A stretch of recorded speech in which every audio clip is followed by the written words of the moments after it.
Revival House Network. And don't like the brags, I don't like the boast. They like hot butter on the breakfast toast. Watching flicks, talking chicks, I like to motorboat. Can Riverman make it, yo, a check? Nope. So look at all these movies I got.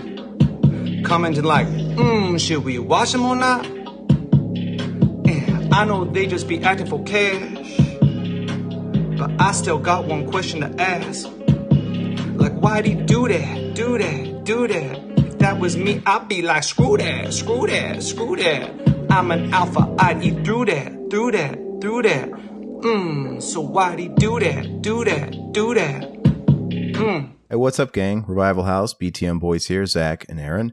And what we're going to do this week is a little bit of a cleaning of the closet. We are doing a couple of requests that have been long since undone. The two big ones are what we're doing today, which is Cruising. We're doing it for Adrian. Directed by William how do you say his name? Is it Friedkin? He's William Friedkin. William the Freak? William fucking Friedkin. He did Exorcist. He did The French Connection. And I had never seen this movie prior to last night. And it definitely feels like one of his movies. I hear he's a freak. And the other movie that we're going to do should be next week is Schizophrenic Part 2. And we're trying to get Josh. We're trying to coordinate something with him because he did the first one. But anyway, we're going to do this fucking movie starring Al Pacino. And we're not going to waste any time. So, Zach, tell everybody where we're kind of starting from. We are paused on the Warner Brothers logo. As soon as the Time Warner Company faded in, we paused it. All right. So that's where we're at. And I noticed I went ahead and I bought a digital copy like on Amazon to watch this. And it was exactly as the file we're watching now, where it's got this extended Warner Brother intro. And it takes like 12 seconds to get where we're at, where it's just like, you know, fully in frame, the old school logo of Time Warner Company. So about 12 seconds in. Anyway. It's got the Scooby-Doo emblem up there from his dog collar. Yeah, I could see that. All right, guys. So that's what they did on the movie. It turned into the Scooby-Doo emblem on his dog collar. Good to know. Well, we're going to go and get started in 3, 2, 1, play. Hell yeah, fucking Aaron, he's getting pulled into my fucking underground. This is what I do on a Friday night. Yeah, so this one's interesting because it's not often that I watch a movie in preparation for a commentary. I just like to go in blind for them. I know a lot of people that do commentaries want to be totally studied on them, but I do this for cinema enemas. So this kind of, I felt like I was doing cinema enema homework for a commentary, basically. So I can kind of talk about it. Now look at this. They ripped off fucking Rocky, ripped them off, or they ripped off Rocky off. Who came first? Well, this movie came 4 years after Rocky, so. Oh, this movie came first, all right. It was sucking that cock and it fucking came right in its mouth. Well, that's not what I said. I said it came 4 years after. No, fucking Rocky just went back and he went into time and fucking ripped this movie off. We all know fucking Stallone's a hack. So the movie starts off pretty vanilla, like pretty by the numbers. You know, they find a body part. It's kind of our inciting incident. It kicks off the whole movie and it pretty much tells us, oh my God, there's someone killing people. We don't know what kind of people yet, but we'll get into that. Oh, they're just people, baby. Well, fucking, we all the same. We all the same. We all got this arm that just fucking floats around in the fucking river after we're dead. This is where we're all going to end up. Why do they have to deduce that the person that arm belongs to is dead? Maybe they're like a crash test dummy, and they just lost their arm. They misplaced it. Like Slick and Spin. He's got some fucking big ass fingernails. Fucking Esteban died. Yeah. That Crash Test Dummies TV show that we did a commentary for. That could be Slick or Spin's arm. Oh yeah, look at that mustache. See, this movie's fucking full of mustache. I don't care what anybody says. The mustache is dank. So it was kind of a pleasant surprise watching it because there's a lot of people in this. Who's who? You got fucking Joe Spinell. You got Mike Starr. You got Paul Sorvino. You got James Remar at the end. He's the boyfriend, right? Of that one guy that ends up getting it. James Remar. There's a lot of, he was in the Warriors obviously around this time too, but there's a lot of like people in it, kind of a who's who of character actors. Apparently this is Ed O'Neill's first role. Ed O'Neill. Yeah, no, Ed O'Neill. And I read that about Ed O'Neill before I ever saw this movie. I had read one time on a bio on him that he had gotten a part in this, which is actually pretty substantial because he has a couple of speaking lines. I didn't even notice him. But hey, we got Spinell here, fucking maniac himself. He isn't sweating yet. We're going to see some fucking sweat greasing up the fucking screen soon. You got the gas man himself, Mike Starr. Yeah, I thought that looked like him. Fucking, he's Yeah. gonna fucking die because he doesn't have his pills and shit. Yeah. Well, and it's very interesting. So Joe Spinell, he's kind of a king of sleaze, man. You see Joe Spinell, and he's in Rocky, by the way, right? So there's a tie back into the title card. Yep. Stallone ripping this movie off even more. Oh, you know who else has a part in this as well? Powers Booth. He plays the guy in that shop when Al Pacino goes in there and he questions about the bandanas and their meanings. Oh yeah. See, I need to get a fucking yellow hanky in my left pocket. Yeah, so he's like, you just like to watch? Then get that damn hanky out of your back pocket. Yeah, see, I would have just bought them all and fucking tied them all together. Fucking, I do it all, baby. So, and it's interesting too because they don't ever really acknowledge it, but you see Joe Spinell hanging out in the clubs, right? He like walks by and he'll like look Al Pacino in the eye a couple of times. Oh yeah, he's macking on these fucking guys right here. Fucking, he's gonna give us a blow job. I didn't know what his intentions necessarily were, but Mike Starr is the one that gets the blowjob, his partner. He tells him to get up, but he's obviously in on it. Oh, but, they both letting them suck the dick. They like it. Which is weird because like later on, you'll just see Joe Spinell. He'll be one of the passerbyers that Al Pacino's kind of eyeballing for the suspect. And he's there, because the New York City Police Department's massive. The different precincts are they're various and shit like that. So someone like Al Pacino isn't going to necessarily know Joe Spinell. Obviously, the captain that's heading up the case didn't even know Joe Spinell's name, right? He kind of sees him at the end. He's like, and he remembers the badge number of the 6th precinct or whatever. I don't know. Oh, yeah. Now, if this was me and you in this situation, which one am I fucking? Which one you fucking? I'm the guy that took the night off. You're gonna watch and jack off, I think. Oh look, is Spinell sweating yet? Not yet. Fucking, he's not greasing that up yet. Fucking our boy Joe Spinell. Would you fuck Joe? I wonder if he's an ugly motherfucker. I wonder if Joe Spinell was angry when Rocky turned out to be like this Oscar darling. Like, what the fuck? Because it's ruining his image. Oh, yeah. He doesn't do movies like that. He does greasy fucking movies. Do you know the title is a play on words with a dual meaning? Yeah, the way cops patrolling. Cruising. Yeah, I mean, and the police officers and cruising for sex. That's dank. I thought that was pretty on the nose. That's pretty obvious. That's pretty dank. Here's our first killer. Would you fuck him?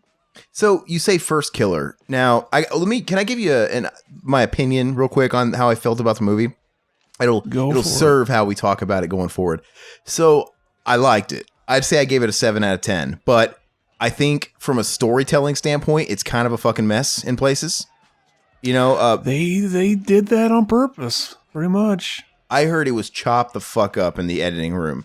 Supposedly there was a director's cut out there that was quite long. But anyway, I heard he got butchered to death. And, I get it. If they're trying to do the ambiguous endings, like you choose how you want to believe it, I think there's better ways to do it. I think there's a couple of places where, like the whole end, man, where, they cut back to Ted, who you'll see later in the movie, is dead.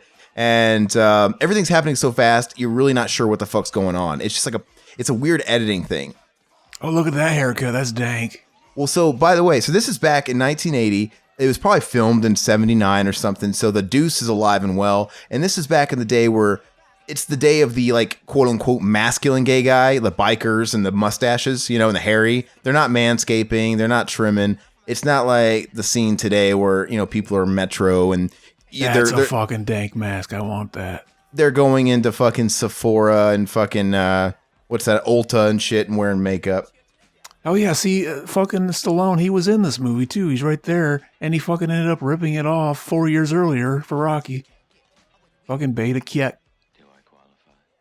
But yeah, he's getting ready to get fucked in the ass, and it's going to be hot as fuck. So explain to me this killer's motives. Let me tell you this, too. You know who else is in the movie? His roommate is Corey Matthews' dad from Boy Meets World. Exactly. Is he a fucking again, like in American History X? But this is what I'm talking about. I'm gonna have to beat that out. I do not see why I have to beat that out.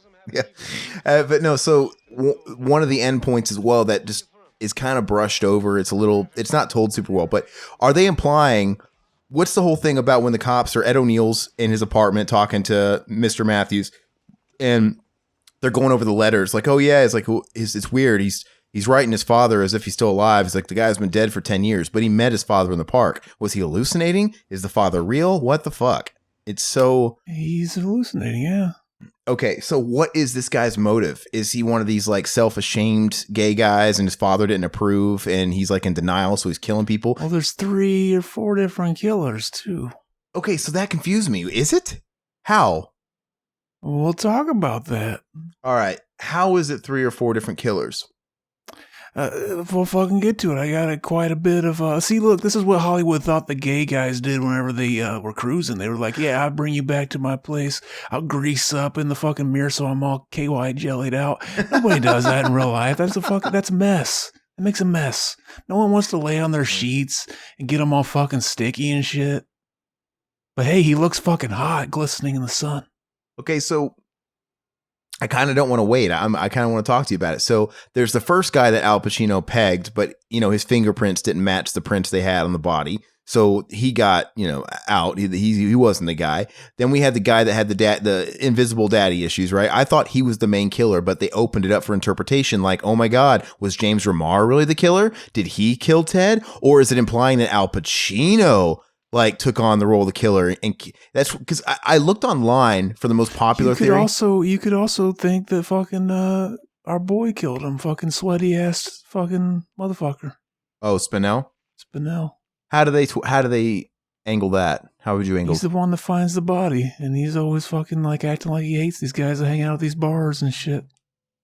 So yeah, the guy that they peg, the guy that has the daddy issues, they said they had him down for one kill, and they were trying to get him to own up to the rest of them for a lighter sentence, right? So that he wasn't necessarily the killer of all of them, is what you're saying. Mm-hmm. But he was definitely the killer of one. Hell yeah. But doesn't he always say, "You made me do that"? Isn't it the same guy every time, or no? Apparently it's not, because we're going to see. I got some trivia as we go along. Right. Here's one I got. The pilot about members of, the patrons of a gay nightclub caused many to protest the release of the film. In fact, organized protests by gay groups were planned on the day the film was released. The public largely ignored the protests. But yeah, that was a big thing. It like angered a bunch of people because like they thought like, oh, they're making a movie about the gay community and they're focusing in on the debauchery of like these they're guys. Ultra sexualized. Yeah, the guys at the nightclub, like they're gonna make it like they're trying to like scare people away from us and shit. So like yeah, there was a big movement to like, because of course they didn't read the script, they don't know really what the movie's about and shit. But like, yeah, there was like a big thing like, yeah, if you see them shooting out in the open, like fucking hear some whistles, like blow the whistles, mess up their sound and shit. Like there's scenes later where they're in like, they're in apartment buildings and like people in the building knew about it, so they turned the radios up real loud. Because if you notice, like, yeah, there's a lot of scenes that are like, did they overdub this? Like later on when Pacino's walking down the street with the guy, after he first goes undercover, he meets this guy to kind of like, get kind of like the scoop on what's going on, what people are like, what everybody's talking about. They're talking about the killer. And yeah, that whole scene's like overdubbed and shit. Yeah. So people must have been blowing the whistles and shit. The guy that we're seeing right now, this is the guy that gets busted at the end. So is this the particular murder that they did peg him for, right? He's got the knife and they're saying your prints match this body? Because they're going to, because this guy is the guy they're going to have in the morgue with the stab wounds. Well, this guy ends up like being the second victim. Like this guy that's the killer here is the second victim in the woods. Oh, it was. See, to me, that was kind of a mess. Now I remember it is. He wasn't wearing glasses in the woods though. But I couldn't tell. You know why it was hard for me to keep track of that? Because everybody in this has dark, curly, fucking fro-y hair and looks like a guy. They all look the same. Everybody in this movie, all the dudes in this movie look very similar. They all look like bootleg. Al Pacino, yeah. Fucking Nick Cave guys, yeah. So, okay, so this guy... I think it was done just to like it says it wasn't done to confuse you, but to give you the idea that there were multiple killers. And that's a big reason why a lot of people like think maybe it was Al Pacino. Maybe he's like seeing it like the way he wants to see it or something. So let's keep track. He said, "You made me do that." There's another, maybe it's the second guy that does a little nursery rhyme, the "who's here, I'm here, you're here" guy. I don't know if that's a different guy. Now, this first killer, he hogtied that guy. Now, when they did the sting operation and they went into, and Al Pacino was like, "You came in too soon," and Al Pacino was like hogtied, butt ass naked. Was that not the same guy, or was another guy just so coincidentally hogtying? You know what I mean? I don't know. That's why it's kind of. He was pissed that they came in early. I think he was ready to take it up the ass for this fucking. Well, I think that's supposed to be implied. Like he's really willing to go super method with it. I mean, how much later did he want him to wait? He was tied up and he was fucking naked. You know, it's like, and it begs the question: what did Al Pacino do in this movie that wasn't on camera that we didn't see? Because so when we just see him leaving with this guy, and the next time we see him, it cuts to and he's hogtied.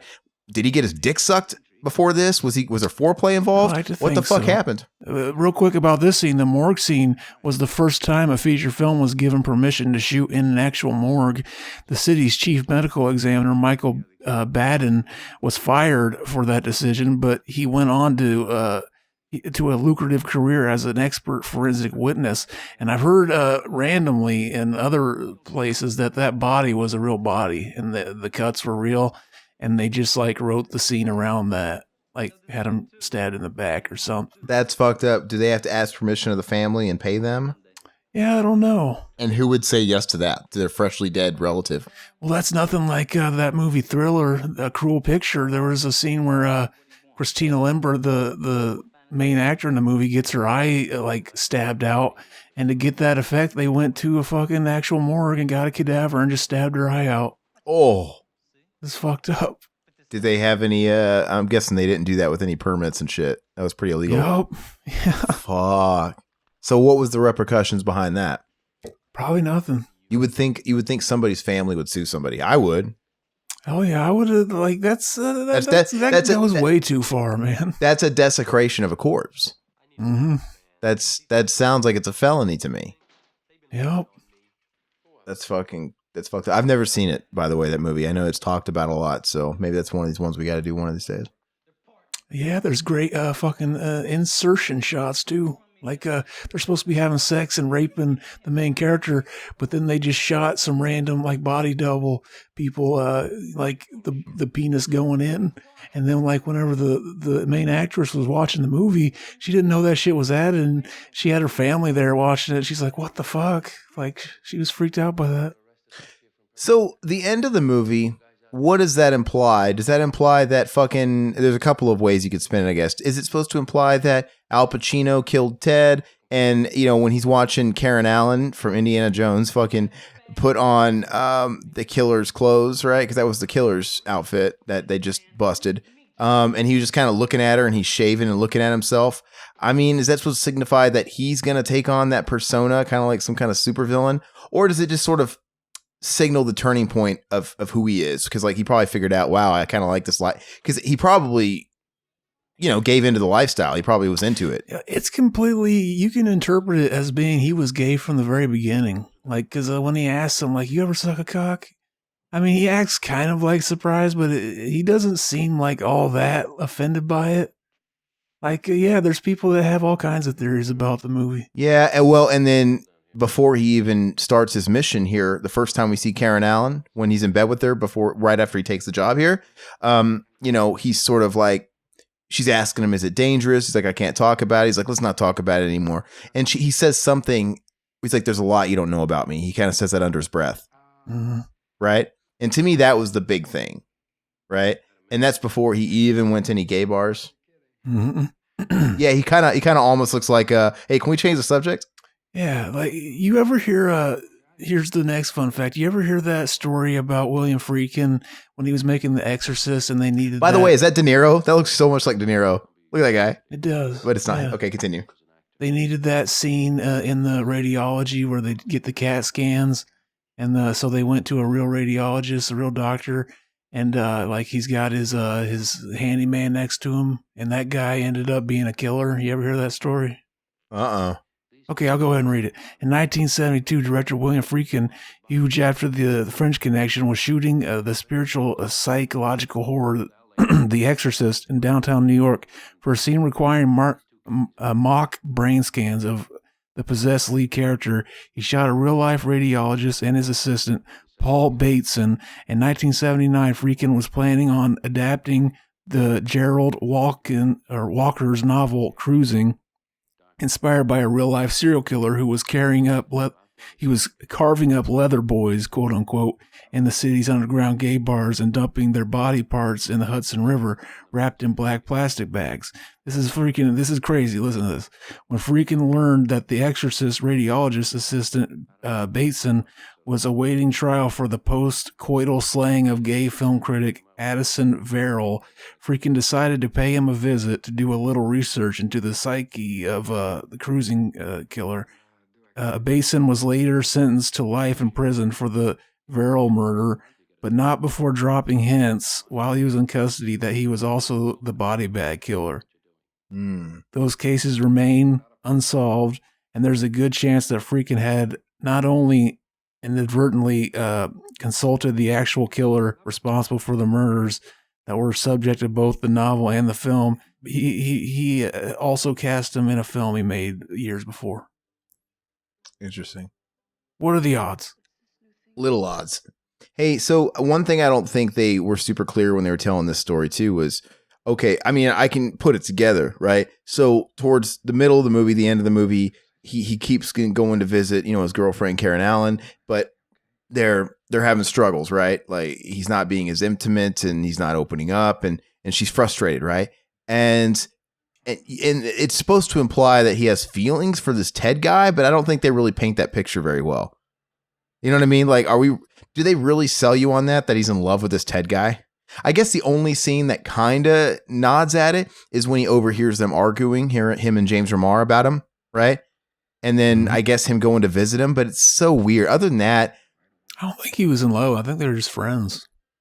I don't know, man. So I think it's implied. I was confused on it. So, of course, this is one of these flicks I looked up afterwards, and a lot of people seem to believe, he was developing feelings for Ted, but I don't think they were painting that very well. But there is that one scene where, he overhears James Remar and them in a lover's quarrel over him because of this guy, because Ted is having feelings for him. And it makes you wonder, okay, why would he go visit him at the end when he first had that run-in with James Remar? Why would he even go talk to him? And he was really pissed. Like when he told him never come by here again, he fucking kicked the door open and beat the shit out of him. Like that sounds like someone who's in. They had that conversation earlier about him, like basically telling, that girl right there running, that's the girl from Friday the 13th Part 2. Oh yeah, where he hits her in the butt with a rock and she grabs the wrong butt cheek. This is back in the day when no one wore bras. Oh yes. She was jogging, man. Her little tiny titties were bouncing. Anyway, I digress. Continue. Yeah, they were talking about like, he doesn't want me to write my play and shit. He wants me to stop and get a job. And I just figured he was like annoyed that he was fucking forcing him to do something he didn't want to do. Maybe it's one of those things, again, that's open for interpretation. But why would he go to the lengths that he did where he broke into his house and beat the shit out of him? You know what I mean? If it wasn't real personal. You know what I mean? I think it teeters. I mean, who knows? But then these people that have the theory that he killed Ted and he's a killer too, I'm like, but why would he kill Ted? Because these are the same people that are saying he loved Ted. Like, well, then why would he fucking murder him? Because he couldn't be Ted's bill. Fucking it was already like found and he got jealous. Yeah. Speaking of that, man, I want to be the bill to your Ted. What is the date that drops, right? Next week? Or is it 5 days? In 5 days from this recording. So, I mean, is it official? Can we work it out? Are we going to do a commentary for it? Is that what you want to do? I might wait till Friday night to watch it. Why? Oh, because that's when you're free? Mm-hmm. I might have to beat you to it because I'm off. What's the actual date that it's dropping, though? What does it fall on? What day? Friday. So it falls on a Friday. Mm-hmm. So why wouldn't you wait till Friday if that's when it comes out? Friday night. Okay. Well, I'm saying, do you want to... I think we should have a live commentary since it's special. That's what I think we should do. I don't want to watch like that for the first time. No, not for the first time. Like, I think we should watch it and then do a live commentary after we've enjoyed ourselves. That's what I mean. Just so we can get it out there faster. And I don't know. Whatever, beta cat. I'm just saying we should plan it and beta cat. They'll see he's fucking telling him don't throw that shit away because that hoe that runs the place wants that shit. So you gotta stack that. See that's cool. Like fucking, you could have a kid there. They could come down and get those fucking gay boy magazines and get the fucking hard on for the gay boys. That's the dank shit. I mean, the whole time I was watching this movie, I'm like, it's so weird seeing Al Pacino do a movie like this, especially in 1980. I don't know. It's just such a interesting role. See, this scene right here is overdubbed, so they were probably blowing whistles and shit off screen. What do you mean blowing whistles? Oh, like? Because they told him to fucking protest the movie and blow whistles when they see him shooting. Gotcha. Friedkin spoke with a man who survived an attempted murder by the alleged serial killer at the time, and he mentioned the assailant's little sing-song, couple, who's here, I'm here, you're here. He made note of it and included it in the film. Yeah, I'm definitely going to get more out of this the second time I watch it, because there's obviously shit I wasn't catching that first time. But like I said, I don't know if that's a clever storytelling approach or if that's bad storytelling, because it like some of the shit was confusing. I don't know. You gotta fucking flex your IQ. Get a bulging IQ. You gotta fucking... I was paying attention, man. You gotta flex that. I went downstairs. I was all by myself, lights out. I watched it with some popcorn. I was paying attention, man. It was interesting. Like, I wasn't bored. I wasn't on my phone or nothing like that. Like, I just genuinely thought some stuff was kind of muddy. Like some of the story bits. Like that scene where the guy's getting fisted. I bet his hand was really muddy after that scene. When they were in the club, was that what he was doing? Oh, yes. Yeah, do they really had clubs like that, man? And he was taking it like a bitch. That's so funny, the fisty. He was taking it like a bitch. I would be like, oh, yeah. Oh, yeah. You know what's funny is, like, I know people like you and Riverman and stuff have especially the Lushies too, have a fondness for a period in time before they were ever born, like the Deuce and shit, when New York was greasy like this. But, I mean, it's fun to watch it, and the movies are really cool, but do you really want to be around this? Like, would you want to go here? Yeah. I would work this place. I would want to be like around all the drug dealers and the fucking hookers and the fucking gay bar. I mean, New York's still kind of like this, man. They still have kind of the weird underground parties and shit like that. There's still a culture there. It's just different. I don't know if this exists anymore. The Leather Boys, as you call it. And I wish we could still use commercial music in our podcast, because it's begging to have Hellbent for Leather on here. But can't do it. See, he should have been in this movie. He's Hellbent for Leather. All these mustaches. I just want to fucking like, I want to get mustache rides all day. This place is called the Ramrod. Hell yes. That's a perfect name for a gay bar. And these are real bars they shot at too. Oh, I imagine, yeah. And apparently William Friedkin was, while doing like research for the role, he was showing up to these places in nothing but a fucking jockstrap. No way. Yeah, that's what I read.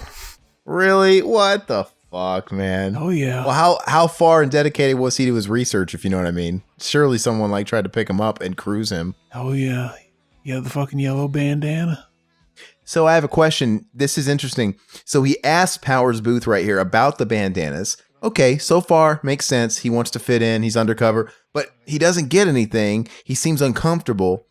And even after knowing what yellow means, he grabs yellow. Why does he grab yellow? I guess that's the one that like involves the least amount. Like, oh, I can wear it in this one, and that just means that I'll give a golden shower. Yeah, like left is receive, right is give. Okay, so that's not. Yeah, I guess that is the worst thing in the world. I just like to watch. Yeah, and then that's old Pacino. That's not even young Pacino. Al Pacino didn't sound like that yet. That was like later in like Carlito's Way. Where he's like, I like to watch. I'm Al Pacino. I want to piss on you. That's how he talks. He's wearing the makeups. Yeah, he's really getting into it. So Al Pacino, circa Scent of a Woman. It's like a Nazi fucking leather bar now. Yeah, it is. Scent of a Woman, Carlito's Way. A lot of people say he kind of became like Foghorn Leghorn, the way he used to talk. I say, boy, you know? Oh, yes. But, you know, Al Pacino back then is kind of high-pitched. He kind of talks like this, you know? What are you doing? Oh, yeah. There's that scene. Wait, we're going to see Joe Spinell? No, I'm talking about... Oh, that's the killer. That's the first guy, right? Or no? Which guy is that? That's the guy later. That was Joe Spinell, all sweaty, dude. Did you see him? Yeah. But that's one of them. There's Bruce Springsteen. Okay, the first guy we saw, he's the guy that didn't do it. What does a yellow hanky around the neck mean? That guy has. I don't know. You know what's funny is I read this online. Somebody said, "Okay, what the fuck was up with the big black guy that just came into the interrogation room and bitch slapped?" Yeah, we'll get to that. There's a fun fact with that too. I already read it. Can I say? So basically, at least this is what I heard. This guy online said, "Well, they used to do weird shit like that, so that when you told your story to someone, it sounded so wacky, no one would believe you." Like, and this big black guy with a cowboy hat and a banana hammock came in and he fucking hit me. Like, yeah, sure, buddy. Yeah, I read the cops, like, that was a real cop that was in the movie wearing that. And yeah, they would actually do that to, like, yeah, intimidate them and do that. Like, they're basically, so, like, cops are basically coming right out and admitting that, like, yeah, we're fucked up. We don't do things like, you know, completely up and up. Well, I mean, why not just lie? I would have to say, just make it realistic. Be like, yeah, a big cop came in and beat the shit out of me. No, he was dressed in like normal, like a cop. Mm-hmm. I mean, but yeah, that's really funny. And it's stuff like that that's all in this movie where it's just like, what the fuck? And you have to kind of do your own research. Like, well, what does that mean? Look, Al Pacino, not even flinching. Grab my tits. See, here's getting that titty rubbed. Here's the first killer dying. But here's a fun fact. Richard Gere was William Friedkin's first choice for the lead, and was even signed on to for the lead role, and was very excited for the project. I think he would have been wonderful, says Friedkin, because he had a strange, ambiguous quality about him. Pacino got a hold of the script and decided he wanted the role, and as one of the biggest and most acclaimed actors at the time, he pretty much just like had to go with Pacino. Yeah, but William Friedkin never wanted to go with Pacino. They must have made him. And he says, even to this day, like, for a long time, he was saying, like, here's what Friedkin still wishes he had gone with Richard Gere for the lead, but he's come to appreciate Pacino's performance in the film. I think that Pacino's performance works now. I didn't at the time, but I can see that there are aspects of it now that do work, which I didn't realize when we were shooting. I thought I had made a mistake. And William Friedkin, like, he was basically he used to shit on Pacino. He said basically like, oh yeah, he was very unprofessional. He like had that whole like what's that guy from Last Tango in Paris? Fucking Brando? Man, he had a Marlon Brando thing where like he didn't memorize his lines and stuff. He thought, oh, it's better if I'm spontaneous. So like, yeah. I have a question. There's a lot of scenes and moments in this movie like we just saw. So you saw where Al Pacino was waiting under the bridge. Joe Spinell walked past him, right? And he was just kind of, he stopped about 10 feet ahead of him and turned back and was watching. And then killer number one picked Al Pacino up and he followed him. And then it just cuts to the next day. What the fuck happened? They fucked. Well, that's what I'm saying. I think they intentionally leave there's a lot of moments like that. And then it makes you wonder, like, okay, so is he partaking in all this lifestyle during the investigation? We don't know. You got to go full method. You got to know how, like, you can't just go in there acting like you just got fucked in the ass and not, like, you're going to have a weird limp to your walk. You got to know how that limp goes. Like, you can't fake that shit. You got to go with it. It seems to support that theory when, like I said, when we find him hogtied, right? And he was like, you guys came in too early. Look at this guy's Chad jawline, though. All these motherfuckers look like they sing for Night Ranger. Exactly. Like, he's going to fucking... I keep thinking he's going to crush me under the weight of that Chad jawline. It's going to fucking just fall on me and fucking mash me to dust. So this is killer number one, so I don't get confused. Oh, yeah. They're... Wait. Yeah, so this is another guy he's talking to. Mm-hmm. Weird. Okay. But see, they all have, like, black fucking long hair froze, and they all have strong jawlines and these big Jewish nose or Italian noses. I mean, they all look so similar. Just like all the victims look like Al Pacino. That's why they cast him, for the undercover thing. Maybe that was supposed to be some kind of thing they're implying. Like, who knows? See, like, try and look at these two guys together, and it's just... So the guy that's going to kill him, he's the guy that's in the porno theater later, right? Mm-hmm. And that's the guy they end up pegging because they found his fingerprint on the coins, right? Oh, yeah. This is Daddy Issues guy. Okay. Some of the murder scenes include subliminal flashes of anal sex during the stabbings because I saw it. I was like, what the fuck did I just see? Yeah, I thought that's what I saw. Friedkin said, I felt that because the murderer used a knife, a very sharp-edged knife, to kill his victims, it was kind of a reference to anal intercourse. The connection between a killer's blade and his dick is well established elsewhere, but this is the first time I've heard someone draw a direct connection to anal sex specifically. John Carpenter did it first. Oh, yeah. Maybe it wasn't anal sex in Halloween, but still, the same point applies. Fucking, you ever did anal? You ever taken a dick? No. Why? I mean, nothing about that sounds fun. What the fuck? Oh, it's the funnest fucking thing ever. No thanks, man. It opens up a whole new world. Well, you telling me I can sit down on something and come? Fuck yeah, I don't even have to move my arm around. This guy reminds me of somebody, and I don't know who it is. I mean, it's not this particular person or actor, but it just reminds me of him, and I can't. This movie, the only actor this movie is missing, the only character actor is Eric Roberts. This guy should be Eric Roberts. Fucking just burped, sorry. Oh, yeah. Where are you? It's weird. So a guy like this is creeped out. Oh, yeah. Okay, so like someone, I don't know. It turns into the Predator all of a sudden with that vision. Yeah. Yeah, that was weird. Maybe he is the Predator. All right, so that's 2 killers so far. You said there's 4. I just guessed. I said, yeah, there's like 3 or 4. Okay, so who's the rest? The others are just maybes, right? Like Joe Spinell, right? Maybe, yeah. It's hard telling. They just, yeah. It's a little muddy. Director Brian De Palma really wanted to direct this film, but his producers could not obtain the rights to the material, so he made Dress to Kill instead. It feels like a De Palma type movie for sure that he could do. Would you Brian his De Palma? I mean, if that means make him dinner, I don't mind doing that. But if it means making breakfast, I'm not down with it. It means fucking take his dick. No, That's what I meant. I would. No. Probably wouldn't be able to walk straight. You know, this movie doesn't. I mean, it's a different kind of movie, but it reminds because it came out like a year apart. And it kind of feels the same way, how gritty it is, and it's New York and stuff, and it's about a killer. But other than that, it's not the same. You ever seen Nighthawks? I haven't. It's on Netflix though. Yeah, it's Stallone, Billy D. Williams, and Rutger Hauer is the bad guy. Yeah, it's got a following, man. It definitely is that greasy New York. It's one of these movies, right? It's kind of an early Stallone movie to where it just feels like something he wouldn't do today. But and he's even got like that Bee Gees fucking haircut and facial hair, right?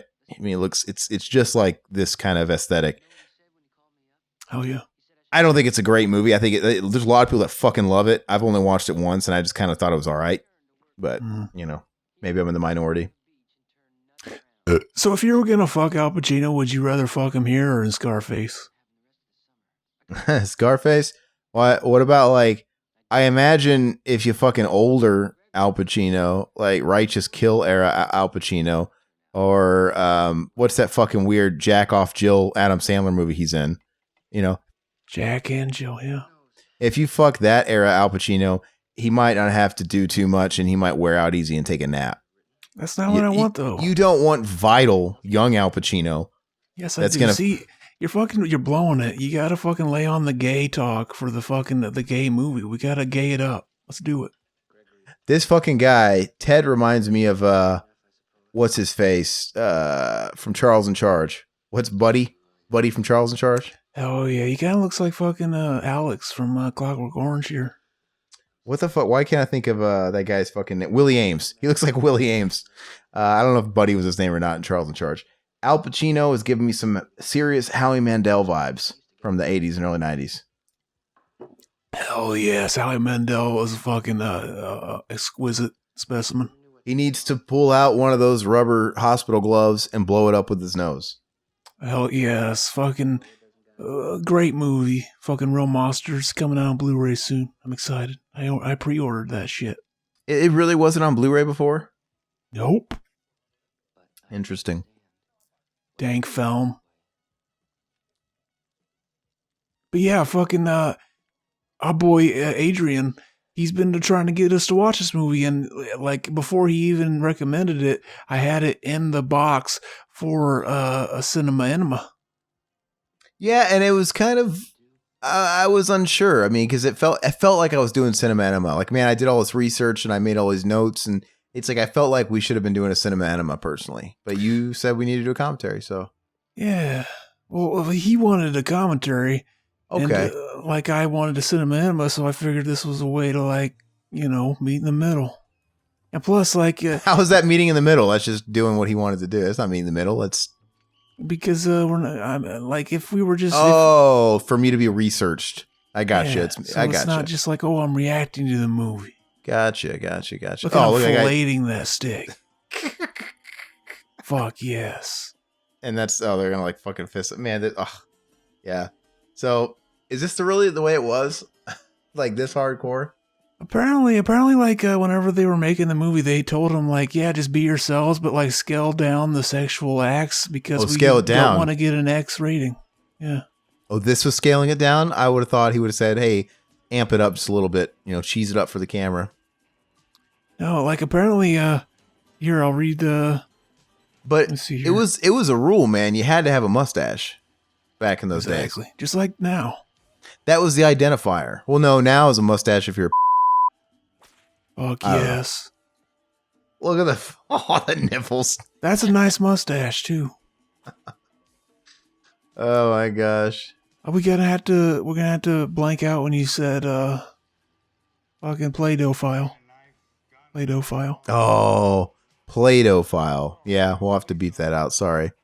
Here's a fun fact. James Franco made a film called Interior Leather Bar in 2013, which imagine what might have been included in those legendary and lost 40 minutes of footage from this movie. And he moved forward on the film before speaking to Friedkin. Franco eventually called the director during production, explaining that he was making the movie about the missing 40 minutes of cruising, and then asked, what are the missing 40 minutes of cruising? What? What does that mean? You want me to read all that again? No, I don't, but I don't get it. Are you asking what the missing 40 minutes is? Or are you saying James Franco asked that? That's what I just said he did. Oh. And he wanted to make a whole fucking documentary or movie about it, and he doesn't even know what they are? Like, what if it was just like people taking shits and just literally filler scenes? Well, it was obviously comedic satire. Rumor has it that William Friedkin's original cut ran 140 minutes. There was an increasing demand for a home video release of this version. If the deleted footage still exists and was not, as commonly believed, destroyed by United Artists, apparently Friedkin delivered this cut to the studio and it was condemned by the MPAA for ultra provocative content. Friedkin has said that all the footage he was ultimately forced to cut over a series of 40 different edits at a cost of $50,000 for the MPAA finally granted the film an R rating. Most of that footage involved graphic sexuality and wasn't connected to the murder investigation plot. And that the footage did provide some twists and turns in the story that were not present in the film's final cut. It probably related to Al Pacino fucking gay shit, I bet. Maybe it probably revealed more about his character, but didn't necessarily move the story. The thought that there is fucking footage out there of Al Pacino getting fucked in the ass just fucking makes me hard as fuck. I mean, that's a lot of extended footage that's just fucking debauchery. That's 40 minutes. Like William Friedkin or whatever, he really was into this. He's freaking Friedkin. Every time I say that, I get tongue tied. Yeah, it's tough to say. That guy looks like Richard Wright, the keyboard player of Pink Floyd. He just walked away in the store. But anyway, after I watched this, it made me want to watch Exorcist. Oh, yeah. So I kind of feel like watching that tonight. See, I don't hate The Exorcist, but like, I think I might like the third one better. I don't like the third one better. I like the third one. But I think the first one's really good. I mean, it's at least a 9 out of 10. I think it's a really good movie. And I like it better than this movie. This movie's good, but... Oh, fucking, there's not enough fucking cock-to-cock contact in fucking Exorcist to be as good as this. Maybe it's not. Maybe that whole subgenre is not for you because you didn't like Changeling either. And I get it, Changeling's not as good as Exorcist. It's a real ultra slow burn, but it's another ghost story kind of. I watched a really fucking good like ghost story demon possession movie just the other night. I watched The Wailing, the Korean movie. Mm-mm. It's fucking dank. Fucking check it. Where's it streaming? It's on fucking Amazon Prime. Really? That might be a 9 out of 10. It's that good. I liked it. The Wailing. Let me see. South Korean horror movie. Okay. Oh, yeah. Okay. How long is this? It's 2.5 hours. Damn. 2 hours, 36 minutes. But like the fucking time goes by, like I never felt bored at all. Okay. And it was it was paced, and like the subtitles didn't bother you in this movie, did it? Right? It was pretty easy to follow along. Oh yeah. Okay. What made you want to watch that? Were you just feeling like a foreign horror and you just did some research? It's been in my watch list for a long time, and I've heard great things about it. Okay, so cool. And it finally came back onto Amazon Prime, and I got it. I got it watched. I got one more little thing about William Friedkin and the MPAA. It says Friedkin sent the film to the MPAA with 40 extra minutes of footage that he had no intention of keeping, and which amounts to pure male pornography. He said it was a bait and switch to give the MPAA something to demand. To trim off, yeah. To cut, so that they would just forget about the rest of it, and they still had him take out shit he wanted in the movie. But that's a common tactic that directors use. And what are some other movies that they've done that, where they intentionally add a bunch of hardcore shit just so they feel like they've won when they tell them to get rid of it, like, and they never meant to keep it anyway? Yeah, Trey did that with fucking like Team America, Trey Parker. Okay. Wes Craven did that with Scream 2, but then they ended up giving it an R rating anyway. That was one time. See, this scene, this is the notable scene because it's like, it's so fucking dark, you can barely tell what's going on. So, like, it feels like, yeah, they really just went to one of these booths and just shot the fucking scene. Yeah, it's a real skeezy movie. So the guy that's going to kill this guy, this is the second guy, the guy that killed the dude in the woods, too. That is the same guy. Okay. But then it's weird because it showed a flashback from the first kill. So it's like, how does he know about it? Yeah, it's... You made me do that. And see, they have the same guy doing the voice for it, though. So I don't know. But wait, yeah, the you made me do that, that's what the first killer said, right? Yeah.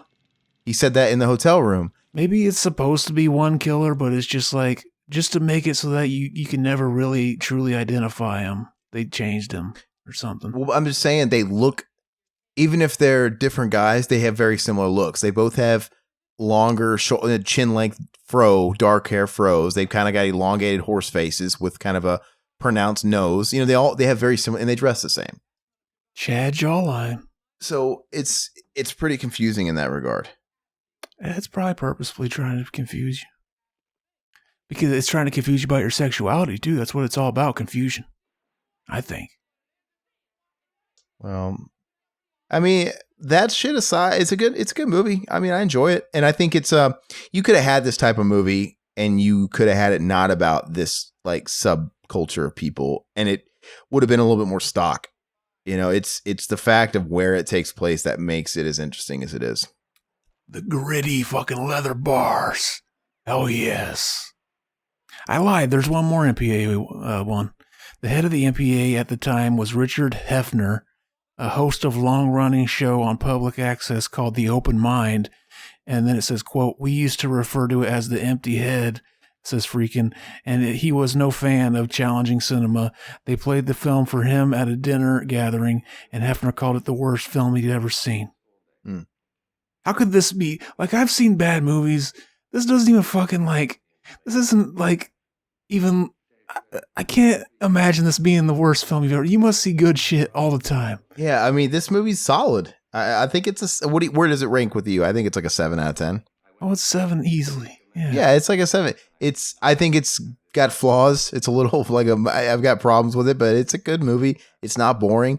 But that's the like most important thing to me is like, am I entertained? Am I bored? If I'm bored, you know, it's automatic probably 4. But yeah, see, I love the whole like you know, New York City. I love that whole thing. Like, I love the atmosphere of it. And it's greasy. got like I said, it's a neat ensemble of people that show up all the time. Yep. That helped keep me in the movie too, because it felt like every other scene I'm like, hey, it's this guy, or hey, it's that guy, it's that guy, it's that guy. Oh yeah. Now we got Well- another fucking scene where this fucking sexy hunk of meats are fucking each other, and I just fucking want to coom. I'm cooming right now. I'm cooming. Al Pacino looks like he's wearing a fucking leotard. Oh yes, that's fucking hot. I would say Al Pacino was a little quick to take the job. Like, he took the job pretty easily, and he was really quick to get in character. Like, I would think a lot of other people would be like, I think you need to find someone else, Captain. I'm not doing this. I'd be fucking stoked for this. I know. And you'd be just like a Pacino, where you'd be fucking in it. Here's the fisting scene. He's got his What hand the- all lubed up. I think it shows a better shot. Oh, Yeah, it just shows him lubing it up. Fucking gross. grease. Like I that's think what. he's lubing that up with the sweat from Spinell too. So, so my question is like, is this? I don't understand. Is it really this debaucherous? Because, like you said, they were probably upset because they're only showing this weird side of the homosexual community, and maybe the portion they would rather be represented as is like the Ted and his boyfriend Gregory, because they weren't on this, right? They just went to work. Yeah, And they most just- people are just fucking normal. They don't get into shit. Like, they don't like pain and shit like that. That's like a really small subculture of people. But they do make it seem like this is everybody. Like, man, they're really just debaucherous. I mean, they're all fucking fisting each other. I mean, this is hard. Straight people don't fist each other that much. It's not really maybe there's like kinky sex clubs and shit like that, but I don't know. Yeah, there's people that, they like the fists. I like fists. I just fucking pound me with your fucking, put on a boxing glove and fucking shove it up there for all I care. I met somebody that was really into the underground. I don't even know if it's really. It probably is underground because it's not real known. But the sex scene in like Phoenix, and they all have this network, and they Oh, real quick, that guy right there that he's dancing with looks like the hitchhiker from fucking Texas Chainsaw Massacre. yeah. Okay. See, like, okay, this scene's interesting to me. This is like Al Pacino just embracing it. Like, you know what? I'm in it. Fuck it. I like this. Yeah, he gave him something to huff, and now he's zoning. Yeah, and he just, this looks like he's totally embracing it. Like, I'm fucking into this, man. Fucking imagine Pacino singing in Limp Bizkit, like, give me something to huff. He just fucking huffs it and starts fucking dancing like this. I'd come. This fucking Eye of the Tiger song playing. Oh, yes. The fucking four-way kissing. Yeah, like, that's just, is that not excessive? Well, it's amazing. It's not fucking far enough, I think. And I imagine that place fucking reeks of fucking sweat. Oh, yes. You ever like go to a really stinky, like, fucking heavy metal concert? Mm-hmm. I bet that's like this, but like fucking 20 times. It's like at a convention when somebody walks by and you just smell like fucking roadkill just like come over you, and it's like, what the fuck? It probably smells like that the whole time. They're so sweaty. All the anal fisting going on. But yeah, I knew someone that was really plugged into the whole like underground sex culture of Phoenix even. And they were a madam and this whole shit. And they're like, we hold parties. We have like obviously a connection, like online, a community. They have fucking sex parties. They meet up and they don't talk about it out in the public, but you can kind of like acknowledge each other in certain ways, it's so fucking weird. And this chick was telling me, he's like, oh yeah, it's like, there's one party. He's like, you can go sometime if you want. I'm like, that's all right. I don't want to go. And they're like, it'll be like you walk into this big house and they'll have rooms that are delegated. Like it's really organized. Like there's literally a room where it's just the jack off room where guys go in there and jack off to porn together. Or Why the fuck would you do that when there's people ready to fuck there already? I know, it's weird. It's like there's just this room where guys go. There's like different rooms for different things. And I'm like, yeah, no, that's all right. You don't just want to know what it's like to go nut in a fucking stranger's mouth and then see what they say afterwards. Like, what do you do after that? Okay, thanks. I'm going now. Yeah, do you hang out for chips and dip after you've blown your load? I don't fucking know. Exactly. I'd be there right away. You'd think, you think there'd be like a mass exodus out of that party within 5 minutes once everybody's, came did it. Oh, yes. We got this guy again fucking explaining some more shit. See, he's trying to get this guy to help him out with Spinell. Because Spinell's fucking with him, and he tells him, like, yeah, he made me and my friend fucking, like, blow him in the back of a Here's car. Ed O'Neill, baby. Ed O'Neill. Oh, yeah. He's got fucking hair. That's crazy. Why do they don't really address the Joe Spinell thing just at the very end of the movie where the captain recognizes him, like, oh shit, he was telling the truth. I think this is the guy. But it never really goes anywhere. Is that just supposed to mean, what is that supposed to mean? What was the point of it, you know? Yeah, like, it seems to imply that, like, maybe fucking our boy Pacino Spinell ends up selling his soul in a way, because, like, he talks about this guy like, oh, he's the killer, and we don't know for sure if he was. It's just kind of like, oh, we know he's definitely disturbed. But, like, yeah, like, when even like getting him to like getting him arrested, like, he never made a move. It was all fucking Pacino that pretty much, like, and the guy says it, he's like, he attacked me. He was saying, he cruised me, man. He cruised me. Yeah, so it's kind of like laying on, like, oh, did he, like, kind of, fall into what is expected of him in this job, in this line of work? Just kind of putting someone in jail doesn't really matter, like, as long as you can say, like, oh, we solved the crime. Yeah, it doesn't. Yeah. It ends with, like, a bunch of. It asks more questions than it answers. Yeah, and that guy kind of fits the look, right? I mean, because once again, he's another guy with kind of fucking long black curly hair, and I guess. See, this is my favorite Bruce Springsteen album cover right here. And see, it doesn't work if right after I say it, it fucking cuts to a different scene. I know what you're talking about, the bandana. Yeah. Fucking it ruined my joke, the fucking editor of this movie. See, I think the editor went in time, knew that I would say that, fucking went back in time to edit the scene a little shorter, just to fuck with me. More like born in the U.S. gay. Oh, hell yes. Yeah. I'd come. Would you fuck Springsteen? So wait, who's watching him? Okay, this is the Sting, right? Yeah, this is the guy they think might be the guy. Okay, and they're gonna do the Sting, and yeah, so like that's so weird. So he's got him hogtied, and he says you came in too soon. Were they supposed to come in just in time as he's raising a blade? Yeah, like, well, they're trying to get. How much closer can you get it? They're trying to get basically a confession out of him, or him try to make a move like he's gonna kill him. So like they want to get it on tape so they have proof, and then they come in before anything's said. So like they've just botched it to begin with already. But how could they get that? How could they get closer? I don't understand. Like he's hogtied. I mean, like I said, he was ready. He was willing to take it for the team. He was willing to get fucking knifed. Exactly. Like, just close your eyes and pretend it's your own thumb thrusting in there trying to make your milk your prostate. That kind of looks like Joe Spinell there too. That can't be him though. Yeah, see, they're trying to get a signal on his wire, and it just fucking like fucks up, gets interfered with, like interference. So they're like, fuck it, I guess we just go in and arrest him. Gotcha. Are they waiting? They're probably waiting for him to say something like, "I'm here, you're here, we're here." Blah. Yeah, exactly. One of those like clues. See, maybe that's just a big nursery rhyme in the gay community back in this day.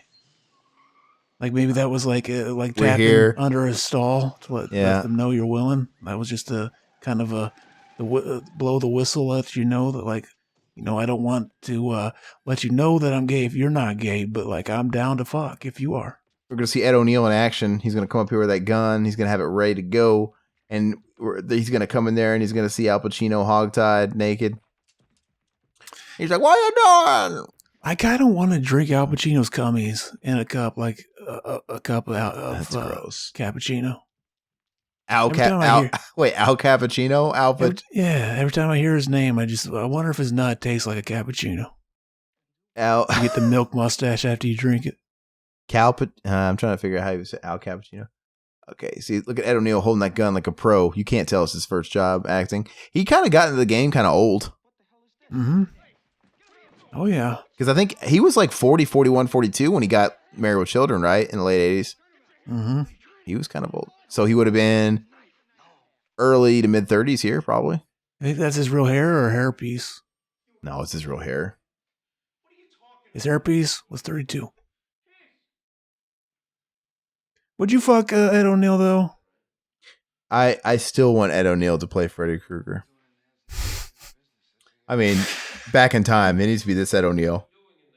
Yeah, hell yeah. I think that's one of the most underappreciated thumbnails when you put Ed O'Neill's Al Bundy face on the Freddy Krueger on the Nightmare 3. Was it Nightmare 3 commentary?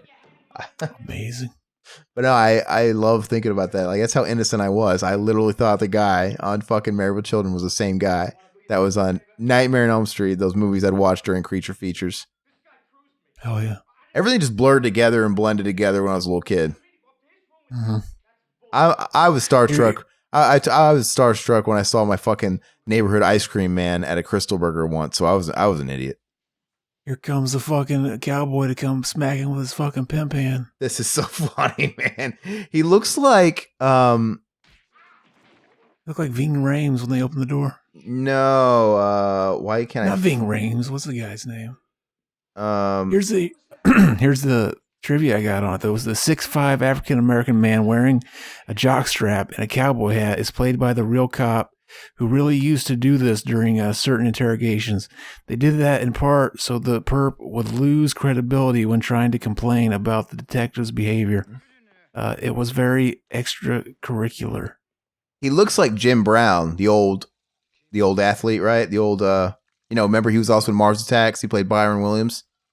Oh, I've never seen Mars Attacks. I need to. You never seen Mars Attacks? Never. It's got your boy Jack Black in it and everything. I know. I got it. We should do that movie. That would be a fun movie to do. And I have a weird relationship with that movie because I have a lot of nostalgia for it. I remember these were back in the days when we were living in hotels and shit. Which I watched that movie, The Florida Project. That movie hit home. But because I've been there, right? You live in a motel and you're living in a motel. Anyway, I remember we had HBO and Mars Attacks, just like Spawn. I think they came out on HBO at the same time because they're both 97. And yeah, it's a movie that I'm very nostalgic over, but I never loved. But for some reason, I know it like the back of my hand. We should watch it though. Look at this. Look at him just fucking knocking his ass out. See, he should do the Rakishi and fucking ride his ass, like ride his face with his ass cheeks, like the crack of his ass. Remember that one? Fucking Rakishi would just fucking motorboat somebody's face with his asshole. No. Fucking Vince McMahon got that. That was dank. But that was Big Show's ass. That was Rakishi. Really? I thought he ate Big Show's ass. I think it's Rakishi. I mean, it should be. Oh, yeah. One of Friedkin's friends in the police force, Deputy Randy Jurgensen, has a role here as the lead detective and was the real inspiration for Pacino's character. He's the cop who went undercover trying to catch the real killer and told Friedkin that the work made him question his own sexuality. He saw them guys fisting each other and he was like, damn, I bet that feels good. Which guy is it here in the room? He's the main guy, I think. The guy that asked him, like, oh, you ever smoked a pole? You ever swallowed the gravy? He didn't ask him that, but that's what he should have asked him. Well, what happened to that guy?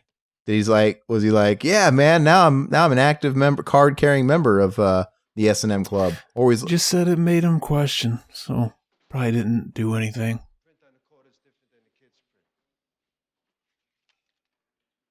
But yeah, we got the fucking scene. Basically, they find out like they got the wrong guy because his prints don't match.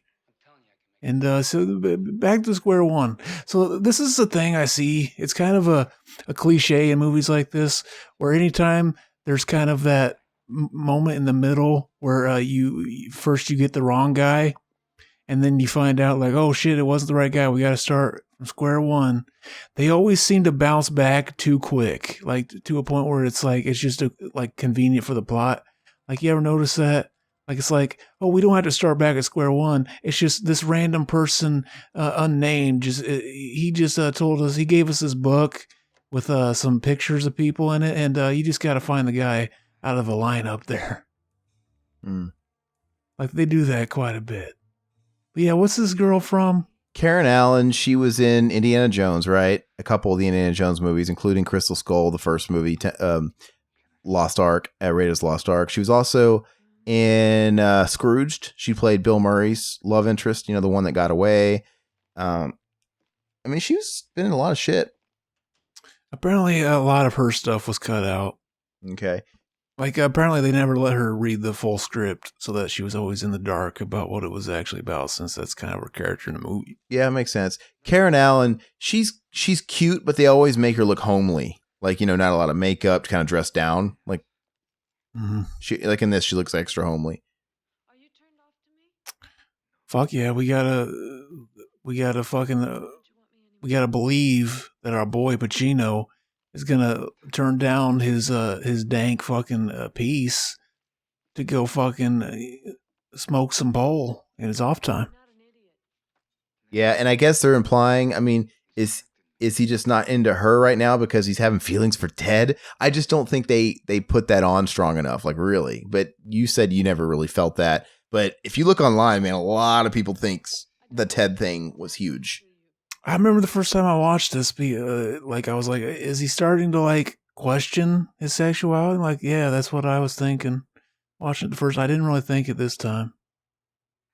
You didn't really feel it because I thought that part was a given. If there was anything I was sure about, he was somewhat transformed by the whole experience.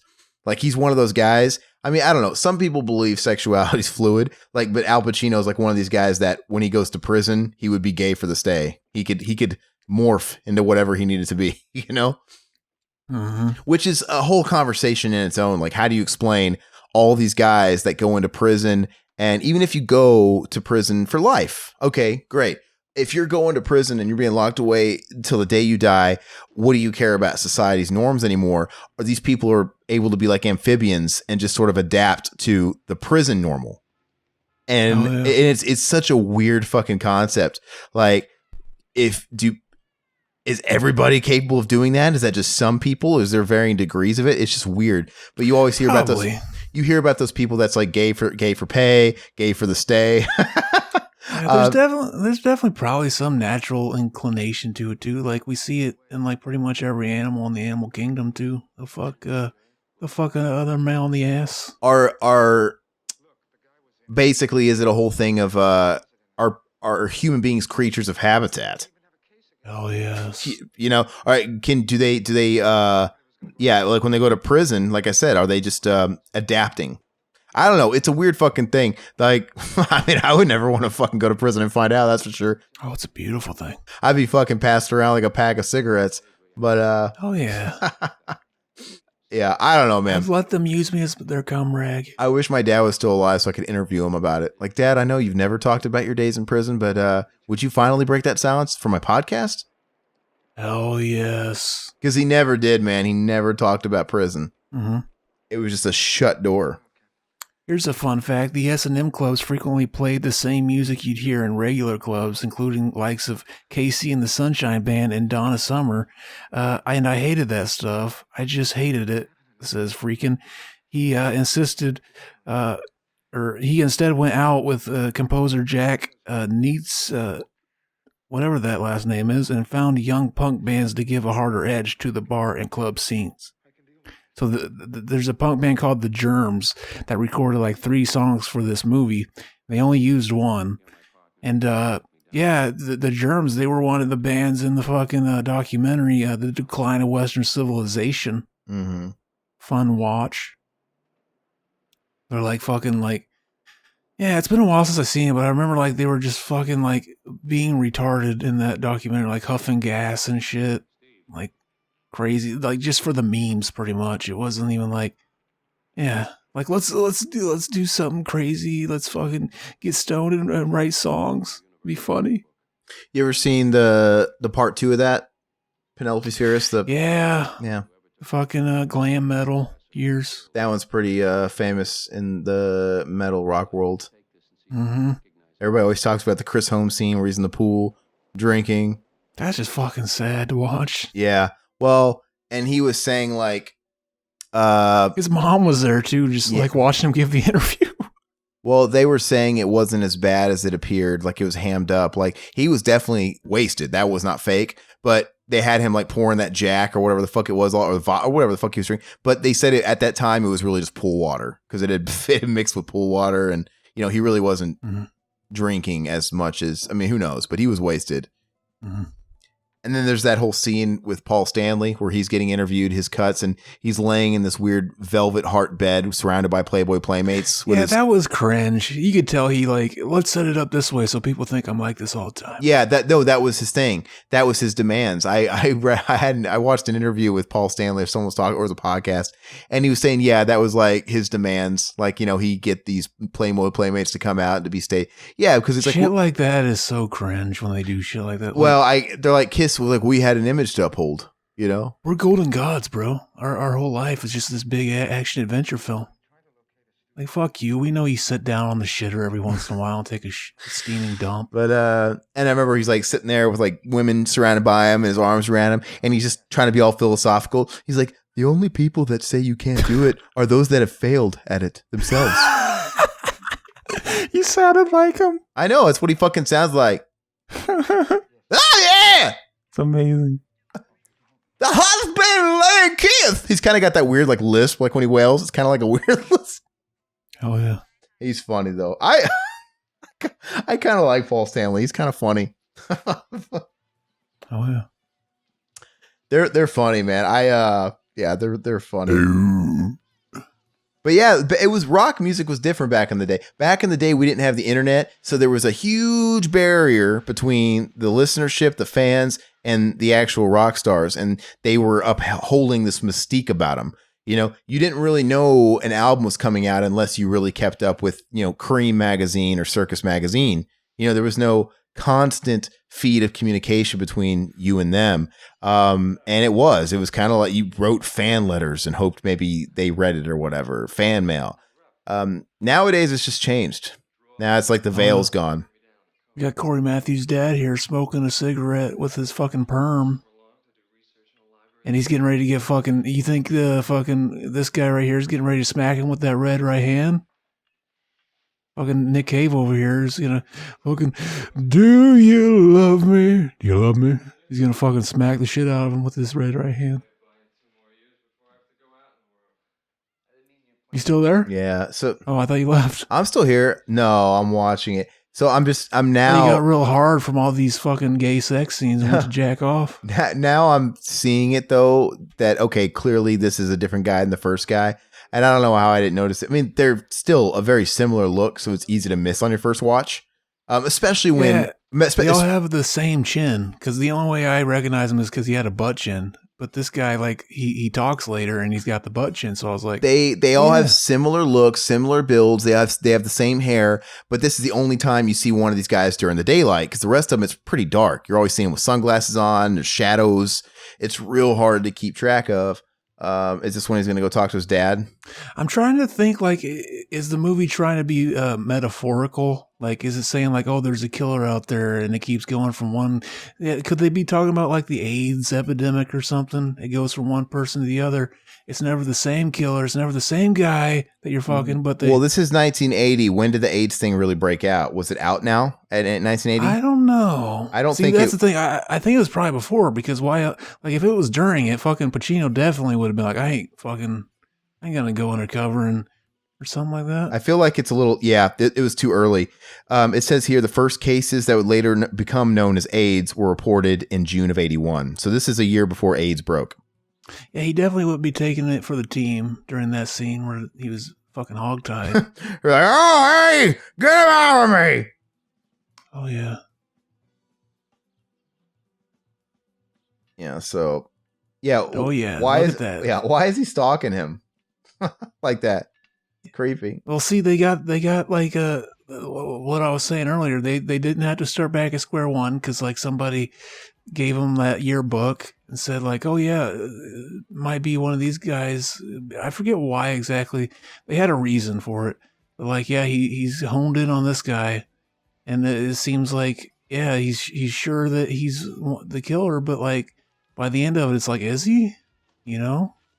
Well, he definitely. Well, if his prints matched the coin, you know what I mean? Yeah, but how many people had that coin too? Yeah, could have just meant he was in the same place. Maybe the killer fucking. Well, he wasn't wearing gloves. I think it does show his hand put the coin in there. Did we not see him? Did he not? I guess they never showed the guy that killed the first killer. in the park, technically.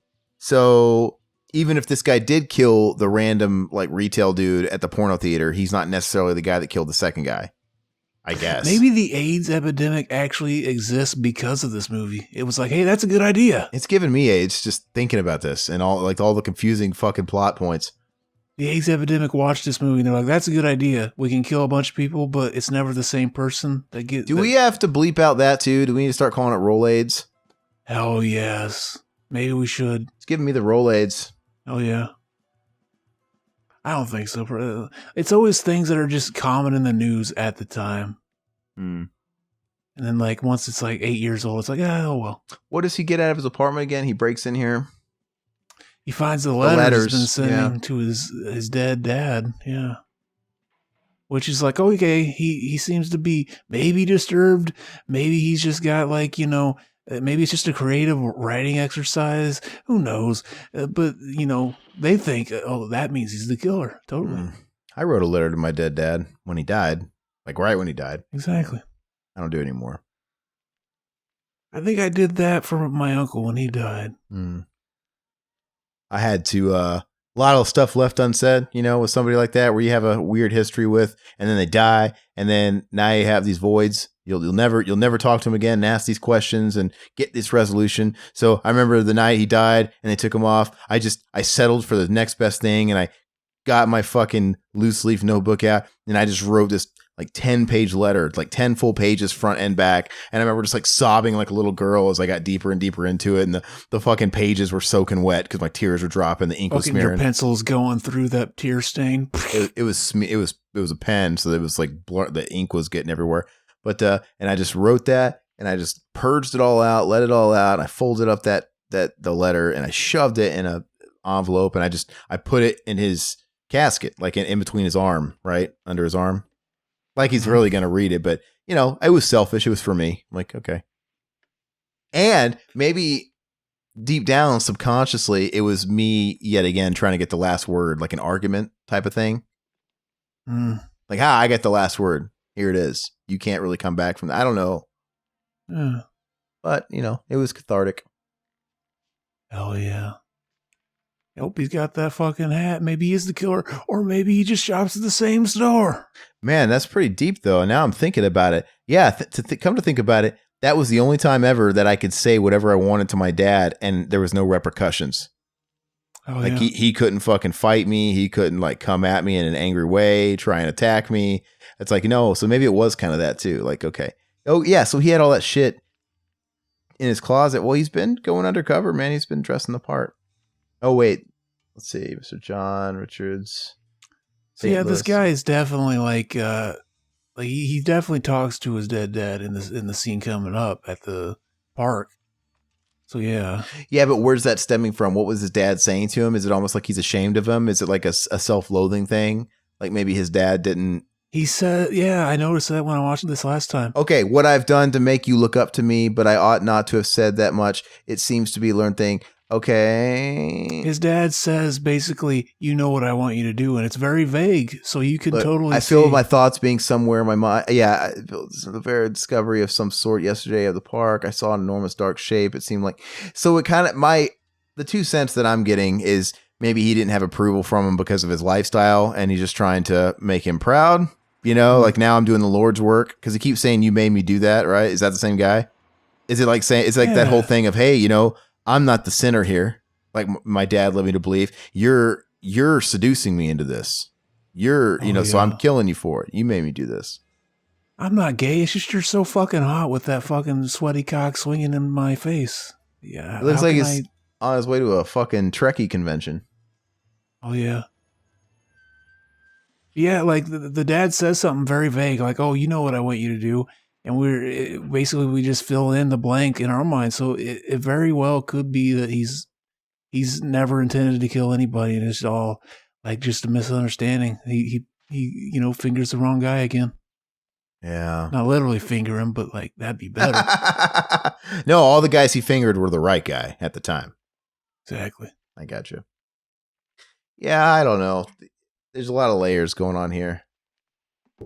It is based on a book. I wonder if the book is similar. I was reading, basically just forum discussion on the movie and stuff. And there were some people that were saying all your answers are in the book, you know, because maybe the book is a little bit more on the nose with some shit.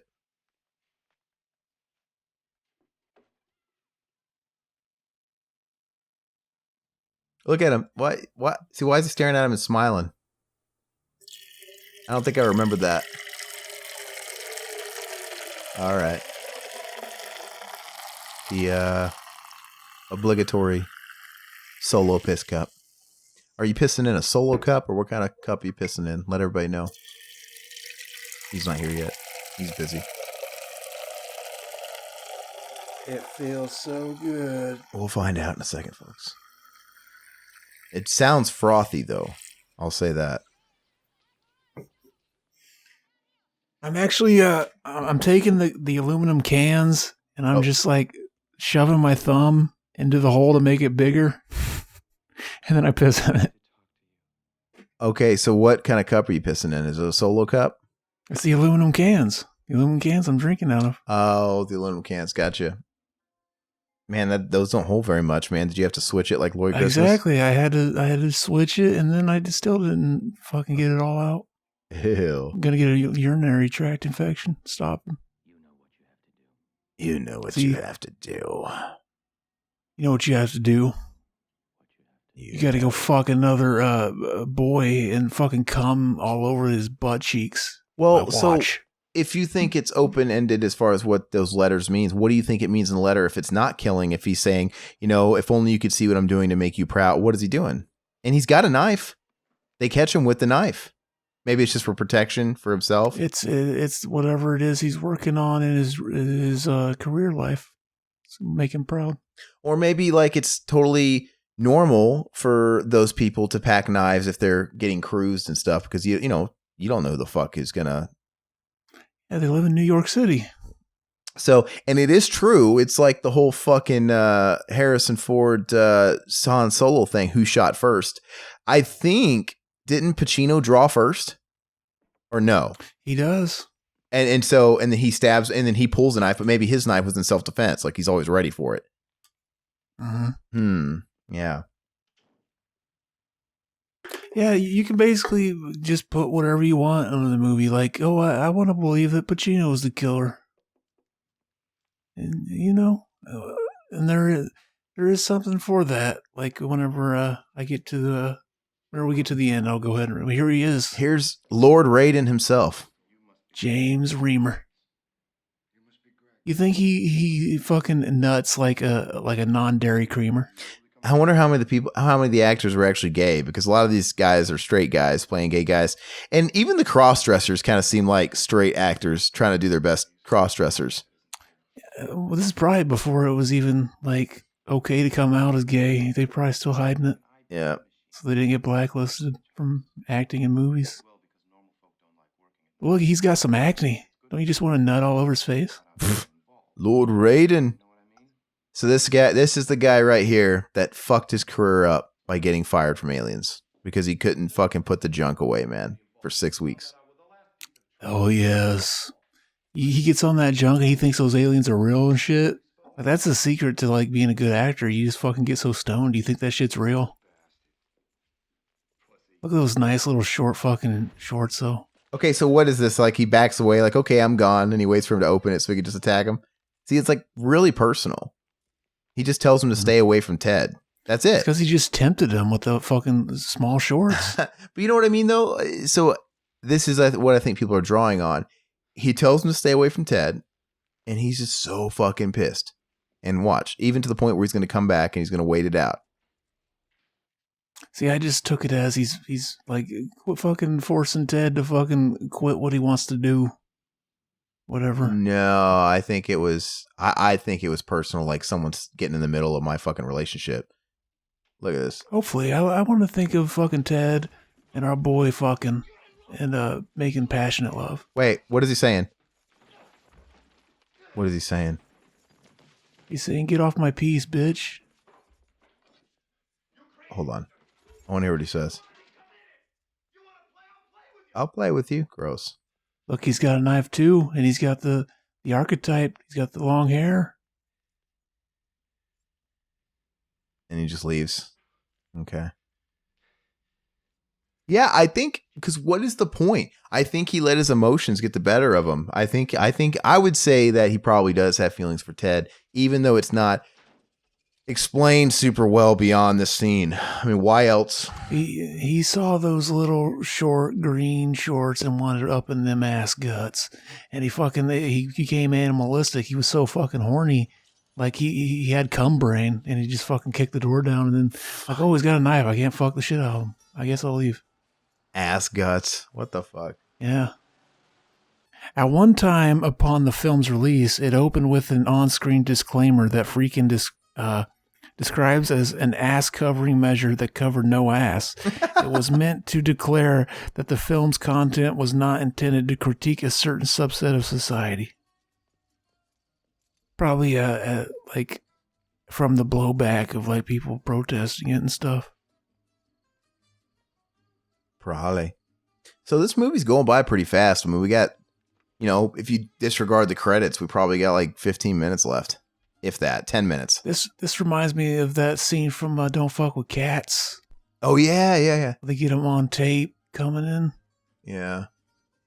That was a great documentary. It was fucked up. But I liked how it didn't overstay its welcome. It was 3 parts. Bada bing, bada boom. It was nice. It didn't overstay its welcome. It was only like 8 hours long. What are you talking about? It was only 3 parts. No, they were like an hour and a half apiece. 3 parts. Oh, were they? Yeah. I was joking. Like, oh, it's not like short like a movie, though. That was the joke. They were like an hour to an hour and a half max each, so it was pretty easy to watch in a single night. Mm-hmm. Here's a long little thing I got. It says, William Friedkin asked noted gay author John Recke, some of whose work were set in the same milieu. I always fuck up that word. What? As the film. They were set in the same vein as the film, but it's milieu, however that's pronounced. To screen the film just before its release, Recke had written an essay defending Friedkin's right to make the film, although not defending the film itself. At Recke's suggestion, Friedkin deleted a scene showing the gay liberation slogan, "We are everywhere," as graffiti on the wall just before the first body part is pulled from the river. Oh, that's kind of grim. And added a disclaimer, this film is not intended as an indictment of the homosexual world. It is set in one small segment of the world, which is not meant to be representative of the whole. Friedkin later claimed that it was the MPAA and the United Artists that required the disclaimer, calling it part of the dark bargain that was made to get the film released at all, and a SOP to organize gay rights groups. What's that mean, a SOP? S-O-P? S-O-P? Yeah. I don't fucking know. Never heard it. Friedkin claimed that no one involved in making the film thought it would be considered as representative of the entire gay community, but gay film historian Vito Russo disputed that, citing the disclaimer as an admission of guilt. What director would make such a statement if he truly believed that the film would not be taken to be representative as the whole? Like, he just said that they made him put the disclaimer. Beta cat. I don't know. Hey, but we're getting close to the part where we get to see the whole who shot first, right? And the whole knife draw and the stabbing. Mm-hmm. Because, so Al Pacino's cruising him, Yeah, so basically that could be like the interpretation of the ending too. Like, basically the hunter has become the hunted, that the whole thing. Like, now Pacino is kind of fucking, he's got the upper hand, and then he might be putting the innocent guy behind bars. Who knows? That's weird. It's an indictment of the police force, I think. It's saying, oh, being a cop will do shit to you. Probably what the message of the movie is. I think, I mean, to a degree, all these movies where it talks about people going undercover, I mean, even if it's not shit like this, but you watch something like Donnie Brasco or The Departed, all those guys are fucked because they literally live this life. It doesn't feel like Pacino's doing this that long. This literally feels like he's been doing it for a week. And he's just a fucking natural at, but you watch like Donnie Brasco and all these other movies, and they're like for 2 years, they're living this double life, this fake life where they're in the mob, and they have to learn to be in the mob and they're respected in the mob. and it's really got to fuck with your head. Mm-hmm. And it in all these movies, it always tears apart their marriages and their personal life and shit. And, and they start to become like sympathetic with the people they're supposed to be investigating and busting. See, look, he puts on the hat and he says a little nursery rhyme here. Oh, yeah, yeah. The tables have turned. You got a place. Oh, he knows that, but he knows that's him that broke in because he saw him. Yeah. Yeah, that's the part I didn't notice last time. Well, he saw him outside. He doesn't know for sure That he broke in. Yeah. And then right after the guy fucking pulls down his pants and nuts in Pacino's mouth, he goes, "You made me do that."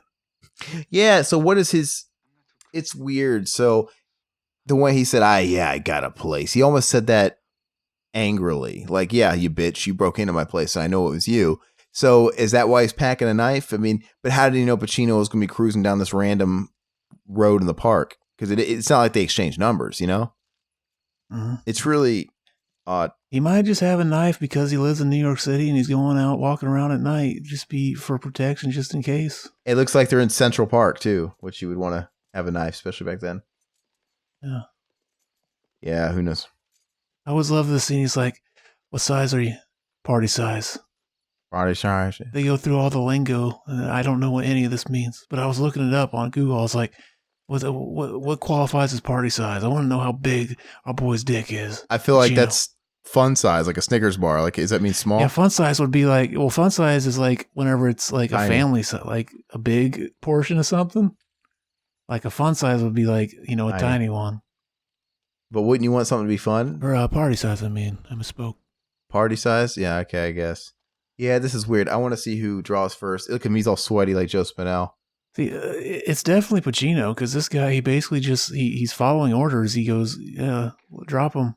And then he pulls down his pants and then like he's just waiting. And then Pacino like Yeah. strikes first. Yeah, I feel like I want to watch this carefully so I can see. But yeah, he's ordering him. And then whenever it's all done, He gets down because he wants to see the knife, or what is he doing? Because he's like going to get on his knees, like he's going to suck his dick. yeah. This guy looks like a gay Rambo. Yeah, so what happened? No, who really pulled first? He stepped on his pants, and then like, yeah, he might have reacted to that by grabbing his knife, like, "Oh shit." So it's hard telling. Yeah, it's still. But he didn't kill him. Mm-hmm. Damn. So here's a little trivia about the ending. It says Friedkin made no claim or suggestion that Pacino's character is a killer, but allows the possibility that he may be. When asked how he directed Pacino for the final scene, seeing as he didn't tell him to play it like a killer, he says he only told Pacino the following: "You're happy to be home, you're happy it's all over, and you're shaving. And then at a certain point, I want you to look in the mirror at the camera." He adds that, "I don't know what the hell it means, and it's for the audience to figure out." Oh. Well, I don't know. I was going to say something, and I lost my thoughts. I was going to say how fucking hot Pacino looks while he's shaving. His face is just beckoning for the nut. I do think I'm going to start kind of like working through a few comments, though. I never killed anyone. Yeah, he's like... He's vehement. He's adamant. He's like, "You were cruising him." He's like, "He was cruising me," or whatever he says. And he's adamant that he never killed anyone. Yeah. Yeah, so on my second watch, I am starting to think that guy never technically killed anybody. And maybe it was just all to confuse the fuck out of you that the people we did see killing people, we never see them dead on really, and we all know they have that same kind of hair and build. Yeah. Mm-hmm. Yeah, I guess so, man. Maybe I should grab the book, see what the ebook costs or whatever. Yeah, or we can just look online and look at the cliff notes of the book. I don't know. Mm-hmm. I'm the king of not finishing books. I have a hard time finishing books. Yeah, I tend to, like, anytime I start one, I have to finish. Unless the only one I didn't was that fucking 120 Days of Sodom, where it was just like a bunch of fucking pages about kids getting molested or raped and eating shit. I was just like, fuck me. It was pretty depressing. Yeah. Yeah. Well, there you go. You have a heart. Fucking Tin Man has a heart. So I'm going to read some comments here because we're wrapping up the flick. You know, right now Ed O'Neill's going to find the letters, and this is where Mr. Matthews says, "Oh yeah, his dad's been dead." That kind of reveal. On the "Are You Afraid of the Dark?" the Tale of the Pinball Wizard commentary, Witch King says that Van Damme month needs to include Death Warrant. And yeah, I wouldn't have it any other way because Death Warrant's easily in my top 4 Van Damme movies.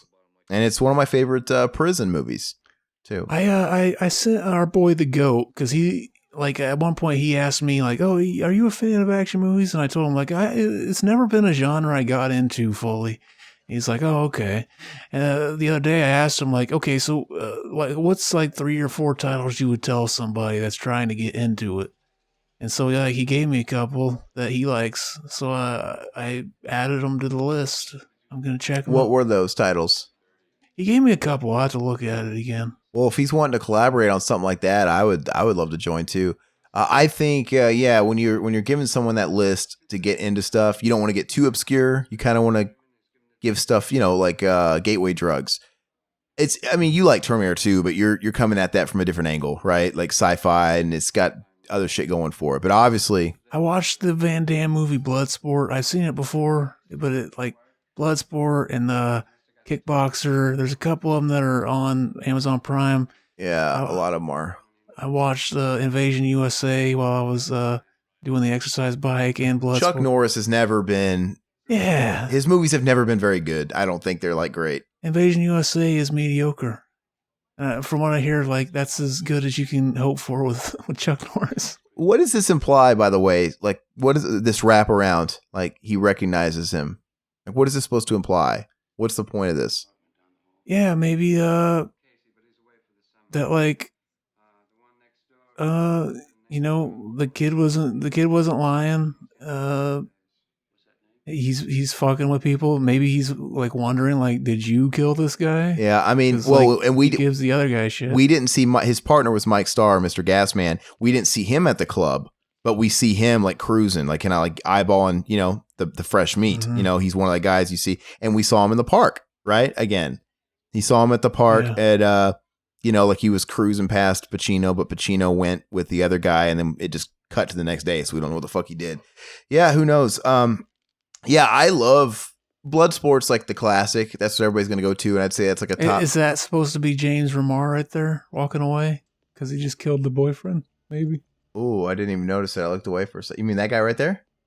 Yeah. So now maybe he's kind of James Remar? No, that hair. No, James Remar's hair was lighter and like, you know, straighter. yeah. I do like this ending though. Yeah, it's interesting. And what's the point of her putting on the shit? You know? Yeah, like we see, like, oh, he has the hat that the killer had throughout the movie.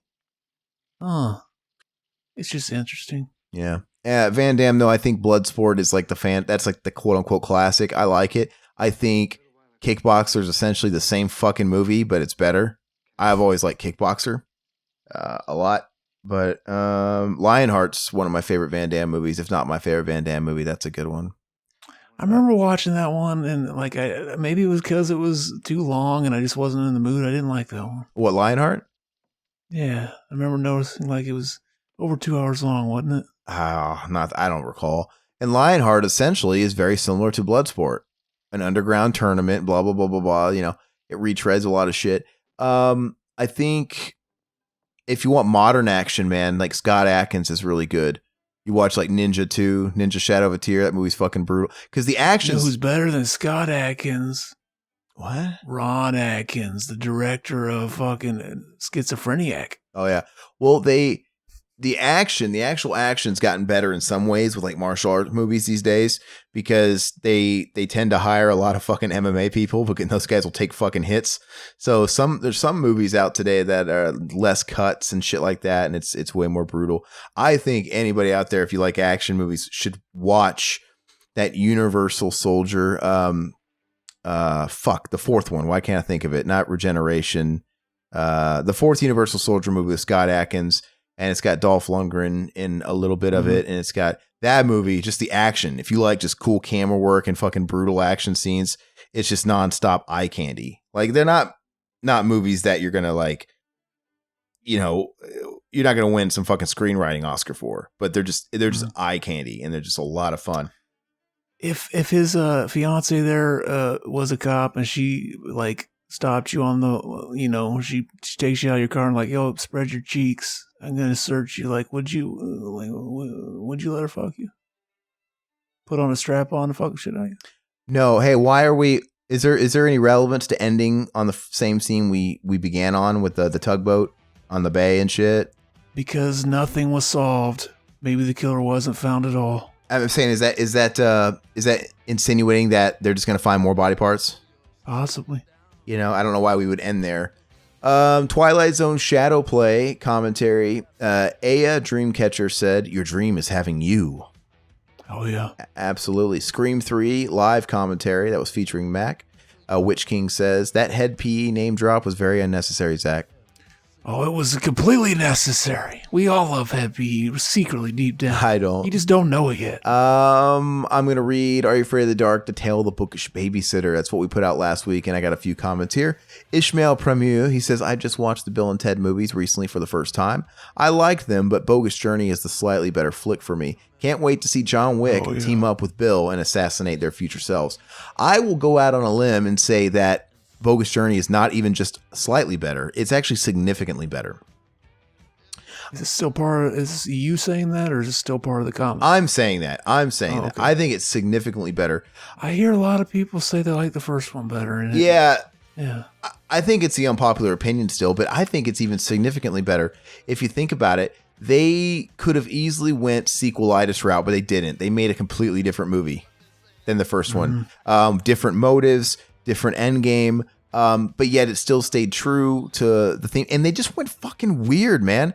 Like, you think about it, on paper, you're pitching this idea. Okay, this time, it almost sounds like fan fiction, ridiculous. Get out of my office right now. Bill and Ted go to hell. Then they have to come back from the netherworld after beating death at a bunch of fucking board games. They possess their parents, and then they have to go to heaven to find these fucking mutated aliens, and then those aliens fucking come together and morph into this fucking giant block. It's so fucking weird.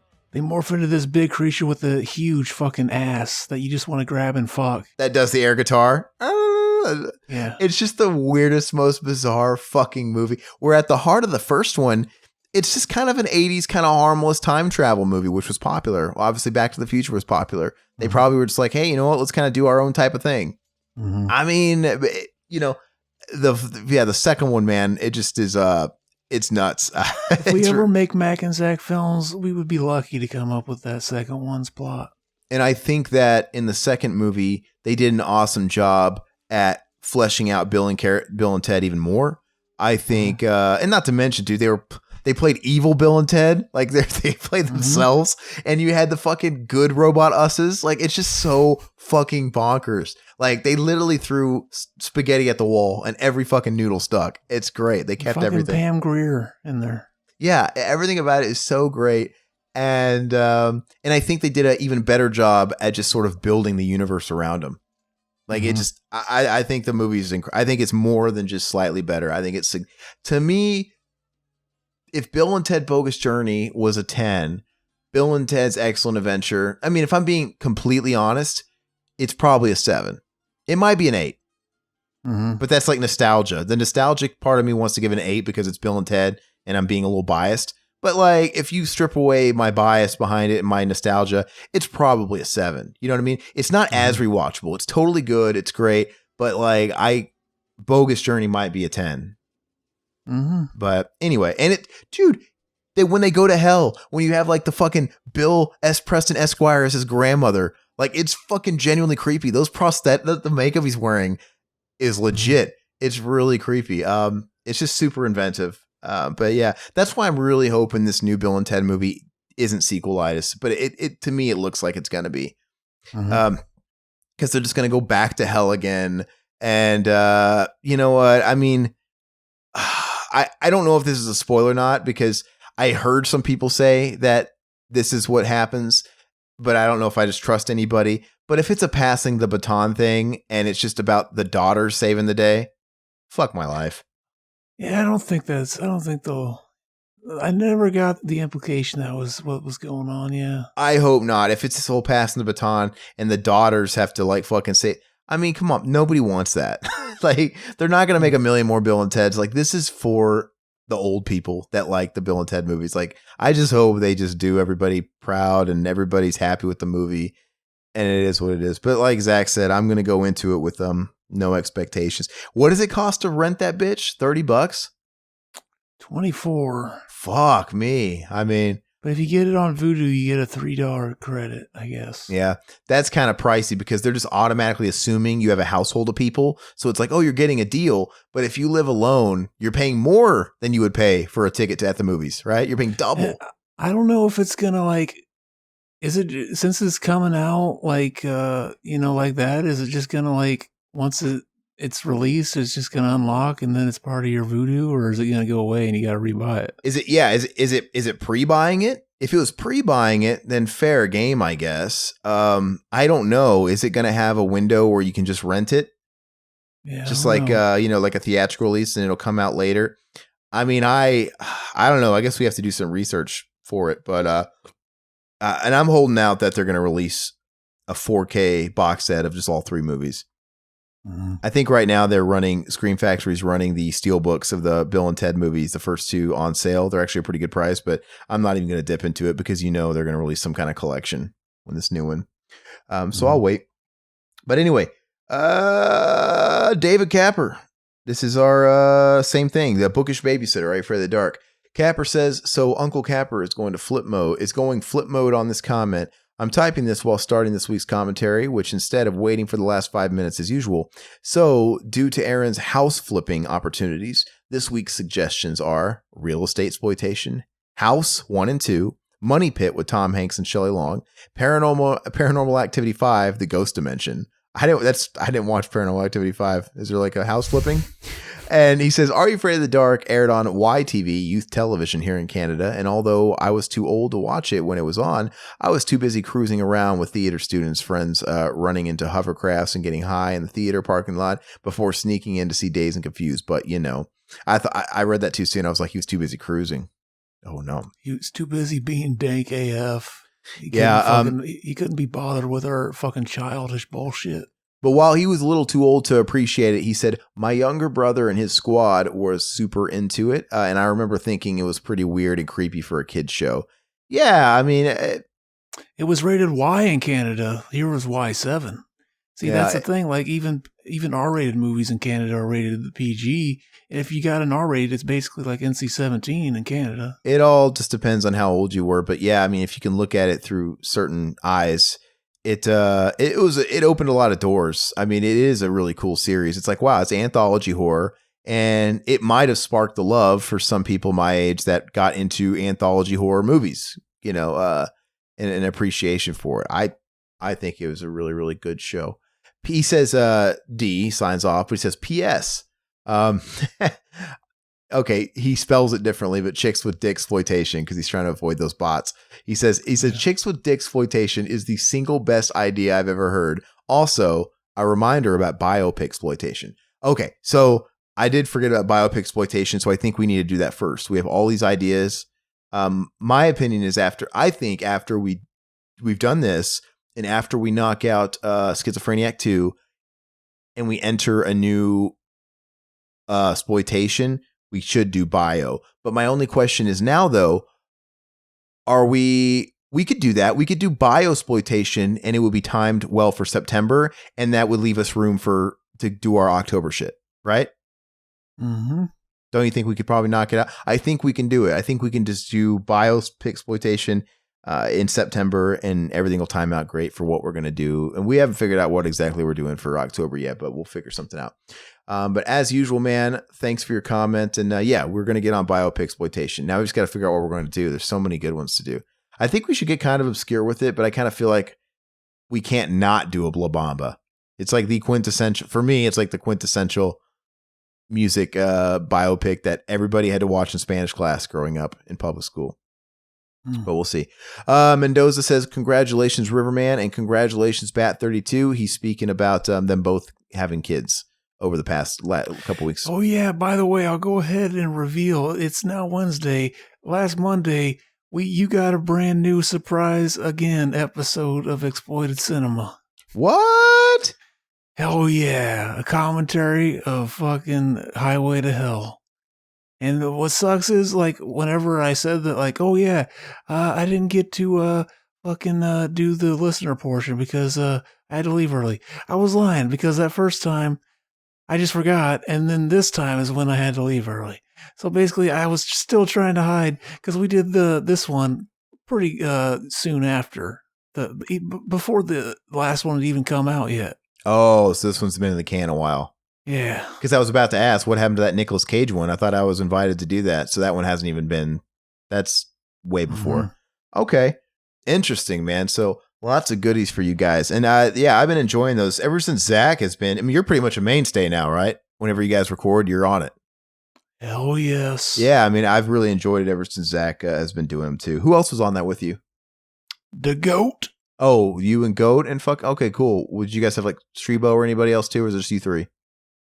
Just me, the GOAT, and Bat 32. That's a perfect lineup, man. So I'm excited to listen to that. But yeah, Adrian Mendoza also says on the Tale of the Bookish Babysitter, yes, Aaron, my ovaries were throbbing intensely hearing Zach talk about his monstrous peen. I was a big fan of Hole and Garbage when I was in middle school, high school, but I'm also a huge fag. Because I was making fun of it. Yeah. Okay. Dude, Hole is fucking dang. Shia LaBeouf. Yeah, Holes. Hey, and man, Adrian, I like how everybody's paying attention and now they're censoring how they type comments because Adrian Mendoza, he's a masterclass on how to do it. Like he even censored ovaries. He censored throbbing.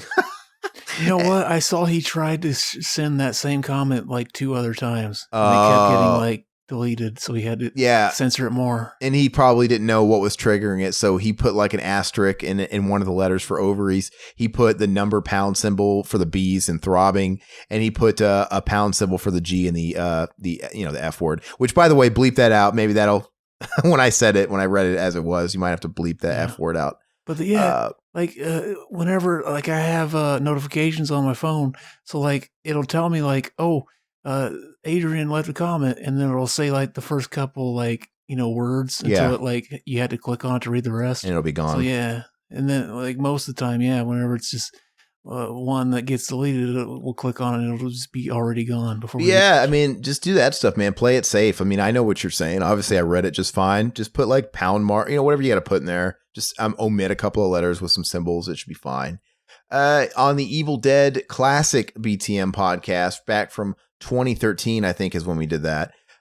Witch King says, Riverman keeping it real post Land of the Dead stuff is shite. I mean, I think most. Oh yeah. I think that's the general consensus. Riverman doesn't even like Land of the Dead. Oh yeah. I think Land of the Dead is half of a movie. I think it's good in places, and I feel like it was half of a movie, and we needed that part 2 that we never got to make it feel whole. But it's clearly missing something. But Resident Evil 7 Part 3, our playthrough featuring Mac as well. Christy Stout says, you're stupid if it doesn't take 5 hours to figure out. Oh, wait, they're asking a question. She says, you're stupid if it doesn't take 5 hours to figure out if you like a movie? Haha, I don't remember. Is that something we said? Oh yeah, like you. I was talking about like after you go watch a movie with somebody, and then as soon as it's over, they're like, did you like it? It's like sometimes like, I don't know, man, give me a couple, like I got to process what I just watched. I don't know. I can't just tell you right out of the gate. Is that what you said though? Was she quoting you? Give me like 5 hours. Was she quoting you like you're stupid? I don't know, man. I think that's a viable thing though, man. Sometimes I watch something so polarizing and so weird. I'm like, I don't fucking know. Which I'd rather feel like that coming out of a movie than just being bored or absolutely hating it. So, but anyway, thanks so much, Christy, for the comment. On it's Pat the movie commentary. Captain Jack himself just kind of put like I don't know, like it was tasty. I don't know. That's what you say when you see fucking Ali Sheedy in that movie. Fucking hell yeah, hot as fuck. Ali Sheedy's in that? Isn't that the main character girl? Julia Sweeney. Julia Sweeney. It's the same name. Ali Sheedy's like Breakfast Club. Oh, I eat her for breakfast. Yeah, okay. And the last comment I'll read is on another classic BTM. Those go up about once a week. It's just the old retro shit. If you guys want to catch all the episodes from the day we started, like a decade ago, and you guys get to experience all of our growing pains and just acknowledge, hey, these are old episodes. They're not new, but we posted, I guess it was a review of Black Sabbath's 13 album in 2013 and Alice in Chains' The Devil Put Dinosaur album, Devil Put Dinosaurs Here album. I don't remember who we did that with. Was that me, River, and anybody else? You and River. All right. So this is obviously a video that's 7 years old. Adam Turner, he said, "Oh boy, when I see them two names together, I instantly change sexuality. Call me Alice, please." So, yeah, obviously he's a fan of Sabbath and Alice in Chains. So, yeah, on that note, we have a lot of shit up on the channel. Obviously, we're putting out the retro episodes. Zach says we're almost to the point where we have just about everything we've ever done on YouTube as well. It's like 3 more or 4 more. We post the retro episodes once a week, and I think we're almost done with those. We have these new BTM commentaries every Wednesday. We have Mac and Zach Mondays when Mac and Zach have new episodes. I think you guys post retro shit too, right? Sometimes. Exploited Cinema, as you said, they delve into all things greasy. We have those guys back on life support, man. They've been pumping out episodes. So we have not only those old archived shit, and they go way back, like 10 years ago. Zach will post an archived episode going through the whole archivals once a week. And then these new episodes have been coming out, fairly consistent for them. I mean, we've had some new episodes a few new episodes in the last few months. So. And be sure to check out William Lowry. He hosts his own podcast on another channel, but he recently launched a video game centric podcast for our network called The Game Slice. And him and his friend and co-host Matt, they dropped their first episode where they talk about all that new console stuff going around, PS5 bullshit, and a review of the remake of Destroy All Humans. I hear that's really fun. I want to get that game. I hear it's kind of the ultimate in listen to podcasts, turn your mind off and play a game and have fun. Like, nothing that takes too much mental investing, right? And sometimes I want those games too, man. I like story driven games, but they really take a lot of your attention, and you can't really multitask. So yeah, I definitely want to check it out as well. And Tony Hawk's coming out soon too. That's going to be my fucking chill game though. But anyway, if you guys like games, give that a shot. Check it out. Show some support to Will. And give his videos a like and leave him feedback, whether it's good or bad. And let's see him grow and that show grow and, be a really good contributing factor to the network. It fucking will. Willie does it. Willie easy does it. He will make you a believer. And also it should be said as well, we have a Patreon if you guys want to support us. I mean, your listenership is all we could ever ask for, but if you guys felt so inclined and you want to support and ensure that Zach and I can not only keep up the schedule we've been doing for years. I mean, the older we get, the busier we get. It gets a little harder. Not only keeping up that pace, donating to the channel will ensure that we can produce more content for you guys and come up with new ideas and ways of getting you guys more. And right now, I mean, you guys can sign up there and you'll get your episodes early. We strive for 3 days early on all the episodes. So, but check it out. We have different things and we're always open to ideas for perks. If you guys have any suggestions on things that you think would be worth it, for your patronage, let us know. We've been doing a lot more live stuff lately for everybody.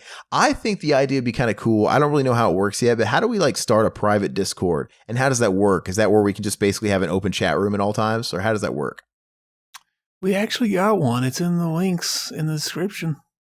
Is it a private Discord? Mm-hmm.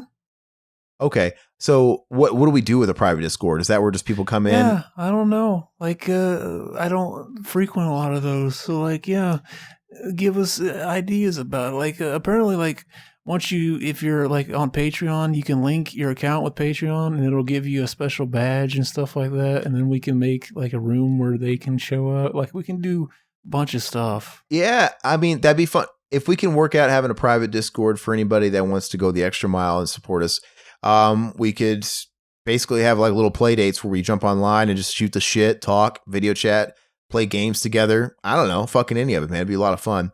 So, and I'd like to figure out something in that regards. That would be cool. Also, I mean, if you guys are new to the channel, subscribe if you could. hit the subscribe button, hit the bell if you want to be alerted every time, we actually have a video that's out. A lot of times the algorithms are all fucked up. Sometimes I follow channels and it feels like I'm getting a video in my feed once a fucking month, but these are people that post twice a week.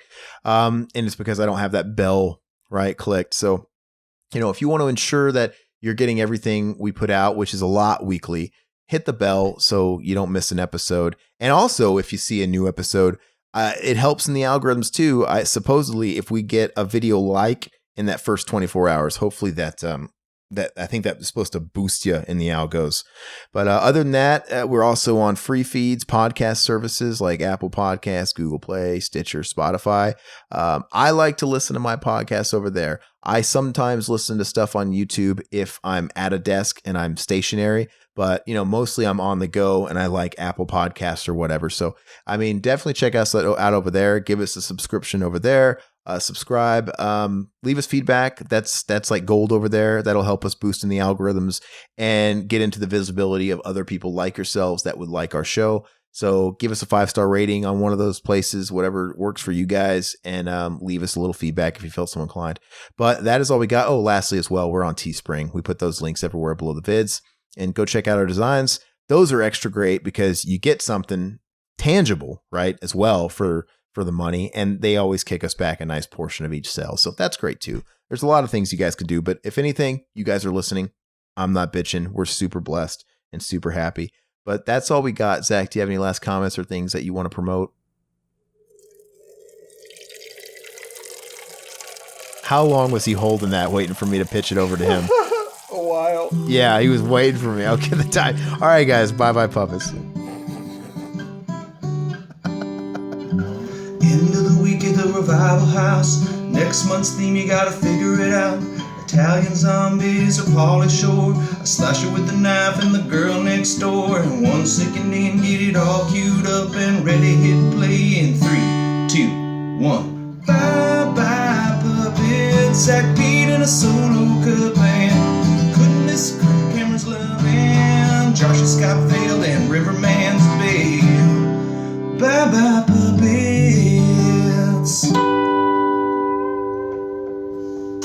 Sounds good, like this country used to.